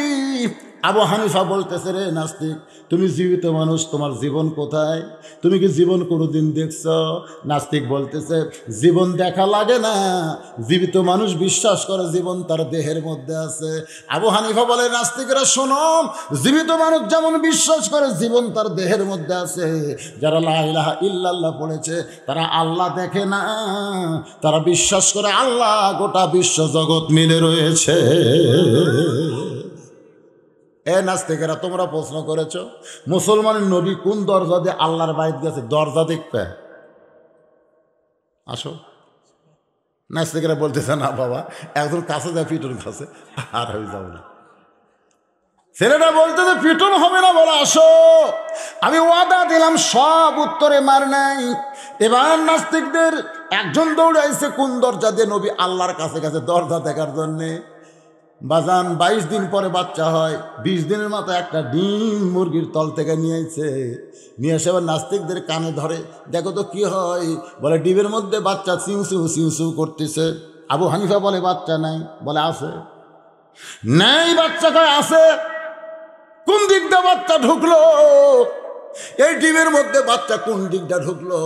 নাস্তিক উল্টায় পাল্টায় বলে ডিমের তো কোনো দরজা নাই, তাহলে বাচ্চা কেমনে ঢুকলো? আবু হানিফা বলে পাগল রে, একটা মুরগির মধ্যে ডিমের বাচ্চা ঢুকতে দরজা লাগে না। আর নবী আল্লাহর কাছে যাবে, কাফের বেঈমান দরজা খোঁজে, কিন্তু মুসলমান কোনোদিন দরজা খোঁজে না। নাস্তিক তোমরা প্রশ্ন করেছ আল্লাহ নাকি কে ছিল? তোমরা কি গুনবার পারো? বলে হ্যাঁ পারি। তাহলে কোনো 1 2 3 4 5 6 হয় না, ভালো করে কোনো 1 2 3 4 5 কয় না, ভালো করে কোনো। সমস্ত নাস্তিক চিল্লায় বলে রে ছোট্ট ছেলে, তুমি গণনা করতে বলো, আমরা 1 থেকে গণনা শুরু করি, গণনার মধ্যে তুমি কোথায় ভুল দেখতে পাও? আবু হানিফা বলতেছে যতবার গণনা করতে বলি 1 থেকে গণনা শুরু করো, 1-এর আগে কি আছে সেইটা কেন বলো না? সমস্ত নাস্তিক চিল্লায় বলে 1-এর আগে কিছুই নাই, কিছুই থাকতে পারে না। তাহলে শোনো, কুলহু আল্লাহু আহাদ আল্লাহুস সামাদ লাম ইয়ালিদ ওয়া লাম ইউলাদ ওয়া লাম ইয়াকুল লাহু কুফুয়ান আহাদ। আমার আল্লাহর আগে এই পৃথিবীতে কিছুই ছিল না। সুবহানাল্লাহ, জোরে কর। তোমরা প্রশ্ন করেছো আল্লাহ কোন দিক হয়ে বসে আছে, আল্লাহ ঢপ কেমন? তিনি একটা মোমবাতি জ্বলায় বললেন, রে নাস্তিকেরা তাকায় দেখো তো আলো কোন দিকে, আলো কোন দিকে?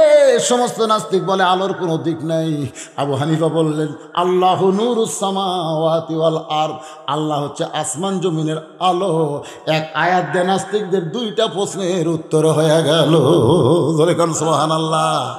আজকের আলোচনার ভিতর দিয়ে এই ফিকহি বিষয়টা আমি আপনাদের সামনে উপস্থাপন করলাম। নিচে খেয়ার উপরে সামিয়ানা, এটা যদি বেহেশতের বাগান হয় তাহলে বেহেশত খুব একটা ভালো না। বেহেশত পাইতে গেলে আমলের মাধ্যমে পাইতে হয়, আর আমল করতে গেলে শান্তির মাধ্যমে হবে না। আল্লাহ বলেছেন ওয়ালা নাবলুওয়ান্নাকুম বিশাইইম মিনাল খাউফি ওয়াল জুই ওয়া নাকসিম মিনাল আমওয়ালি ওয়াল আনফুসি ওয়াস সামারাতি ওয়া বাশশিরিস সাবিরিন। বলবেন নিচে খেয়ার উপরে সামেরা। এই জায়গায় যদি আমরা না বুঝতাম তাহলে জান্নাতের আমলের ওয়াজ শুনতে পারতাম না। আর জান্নাতের আমলের ওয়াজ শোনা আমল করার কারণে ওই বাগানের মাধ্যমে আল্লাহ আমাকে জান্নাত দিয়ে দিছে। ধরে বলেন কথা ঠিক কিনা? তাই জান আল্লাহ আমাদের সবাইকে কথা মতো যে কথাগুলো বললাম এর মধ্যে আমলযোগ্য কথাগুলো গ্রহণ করে আমল করার তৌফিক দান করুক। সকলে বলে আল্লাহুম্মা আমিন। ফজরের নামাজ আমরা জামাতের সঙ্গে আদায় করব, আল্লাহ কবুল করুক। আস্তাগফিরুল্লাহ, সকলে পড়েন আস্তাগফিরুল্লাহ রব্বি মিন কুল্লি জামবি ওয়া তুবু ইলাই লা হাওলা ওয়ালা কুওয়াতা ইল্লা বিল্লাহিল আলিয়্যিল আযীম। আল্লাহুম্মা সাল্লি আলা সাইয়্যিদিনা শাফিনা নাবিয়্যিনা মাওলানা মুহাম্মদ ওয়ালা আলিহি ওয়া সাহাবিহি ওয়া বারাক ওয়াসাল্লিম। আল্লাহুম্মা আমিন। আল্লাহুম্মা আনতাস সালাম ওয়া মিনকাস সালাম তাবারাকতা ইয়া যাল জালালি ওয়াল ইকরাম। আয় আল্লাহ, সেই মাগরিবের নামাজের পর থেকে এই গভীর রাত পর্যন্ত তোমার পাগল বান্দা বান্দিরা আরামের বাড়ি আরামের ঘুমকে বাদ দিয়া কোরআন হাদিসের মহব্বত কলিজার মধ্যে নিয়া এই জান্নাতের বাগানে বসে বসে কোরআন হাদিসের আলোচনা শোনার শেষে আমি গুনাহগারের সঙ্গে রহমতের দরজায় ফকির হয়ে দোকানা হাত তুলেছে। আল্লাহ মেহেরবানি করে আজকের মাহফিল আমাদের সকলের হিদায়াতের জন্যে, নাজাতের জন্যে, জান্নাতের জন্যে কবুল করো। এই মাহফিলের শুরু থেকে শেষ পর্যন্ত যত আলোচনা হয়েছে আল্লাহ, এর মধ্যে যদি ত্রুটি হয় ভুল হয় মাফ করে দাও, এর জাহাদিয়া মঞ্জুর করো। সোনার মদিনায় নবী পাকের রওজা মোবারকে আল্লাহ কবুল করো। মনে বড় আশা ছিল আমরা যাব মদিনায়, সালাম আমি করব গিয়া, সালাম আমরা করব গিয়া নবীজি রওজায়। মনে বড় আশা ছিল আমরা যাব মদিনায়। সবার ভাগ্যে মদিনায় যাওয়া হবে কিনা? ও মাবুদ, মদিনার সোনার মানুষটাকে একটা বারের জন্য হলেও আমাদের সকলের জন্য স্বপ্নে দেখার তৌফিক দিয়ে দাও। যে মানুষটার সোনা মুখ দেখলে ইমানের হালে আল্লাহ তার জন্য জাহান্নামের আগুন হারাম বানায়। কত স্বপ্ন দেখেছি জীবনে, এমন একটা স্বপ্ন আমাদের দেখার তৌফিক দিও আল্লাহ, যে স্বপ্নে নবীজির সোনা মুখ আমাদের নসিব হয়। তামাম আম্বিয়ায়ে কেরাম, আসহাবে কেরাম, তাবিনে কেরাম, তাবা তাবিনে কেরাম, তামাম পৃথিবীর মাটির নিচে যত মুমিন মুমিনা আছে আল্লাহ সকলের পরে হাদিয়া কবুল করেন। ও মাবুদ, আমরা যারা হাত তুলেছি আমাদের জনম দুঃখনী মা যাদের কবরের ঘরে চলে গেছে, ছোট্ট একটা শব্দ হলো মা, এই নামের মধ্যে কি মধু, যাদের মা নাই তারাই বুঝতেছে। এই দরদের মা যাদের কবরে গেছে আল্লাহ মেহেরবানি করে মায়ের কবরটাকে জান্নাতের টুকরা বানিয়ে দাও। বাবার বাড়িঘর সবই আছে, আমি সহ আমরা যারা বাবা হারে তিম হয়ে গেছি আল্লাহ মেহেরবানি করে বাবার কবর জান্নাতের টুকরা বানাও। আমাদের দাদাই না আত্মীয় স্বজন শ্বশুর শাশুড়ি যাদের কবরে গেছে আল্লাহ কবরবাসীদের মাফ করে দাও। এই মাদ্রাসাকে কিয়ামত পর্যন্ত কবুল করো। এই মাদ্রাসার জায়গা জমি টাকা পয়সা দিয়া মাদ্রাসা বানায় আজকে যারা কবরে গেছে আল্লাহ মাদ্রাসার উসিলায় তাদের কবরকে জান্নাতের টুকরা বানিয়ে দাও। আল্লাহ যে যারা মাদ্রাসার মহব্বতে নগদে বাকিতে দান করেছে আল্লাহ সকলের দানগুলোকে জান্নাতের বিনিময় হিসেবে তুমি কবুল করো। আল্লাহ আজকের মাহফিলের সম্মানিত দুইজন সভাপতিকে আল্লাহ তুমি কবুল করো। আয় আল্লাহ তাআলা আজকের মাহফিলের আলেম ওলামাদের কবুল করো, হাজি সাহেবদের কবুল করো। আল্লাহ পর্দার অন্তরালের মা বোনেরা আবিদা সালিহা পর্দা নিশে কবুল করে মা ফাতেমার চরিত্র দান করো। আমি সহ আমরা যারা অসুস্থ হয়ে হাত তুলেছি আল্লাহ সবাইকে সুস্থতা দান করো। মাদ্রাসার ম্যানেজিং কমিটিকে আল্লাহ কবুল করো। দাতা সদস্যদের আল্লাহ কবুল করো। আয় আল্লাহ তাআলা মাদ্রাসার দাতা সদস্যকে তুমি জান্নাতি সদস্য কবুল করো। মাদ্রাসার ওস্তাদ, মাদ্রাসার তালবে ইলম, মাদ্রাসার মুহতামিম আল্লাহ যারা কষ্ট করে তিলে তিলে মাদ্রাসা গড়াইতেছে, এই মাদ্রাসার ওসিলায় তাদের সকলকে জান্নাতি কবুল করে না। আল্লাহ গোটা বিশ্বের মুমিন মুসলমানকে হেফাজত করো। আলেম ওলামার প্রতি রহম করো। আজকে মাজলুম আলেম ওলামারা যারা জেলখানায় বন্দি জীবন কাটাইতেছে মানবতর আল্লাহ, তাদের প্রতি তুমি খাস রহমত করো। আল্লাহ আল্লাহ আমি গুনাহগার বলে দোয়া ফিরাই দিও না আল্লাহ। যার দুই হাত পছন্দ করো সেই দুই হাতের ওসিলায় মাহফিল কবুল করে। মৃত্যু যেদিন হবে দিনটা যেন জুমার দিন হয়, মাসটা যেন রমজান মাস হয়। ইমানের সাথে ইজ্জতের সাথে এই দুনিয়া থেকে বিদায় নেওয়ার কালে আমাদের জবানে জারি করে দিও লা ইলাহা ইল্লাল্লাহু মুহাম্মাদুর রাসূলুল্লাহ সাল্লাল্লাহু আলাইহি ওয়াসাল্লাম। আসসালামু আলাইকুম ওয়া রাহমাতুল্লাহি ওয়া বারাকাতুহু।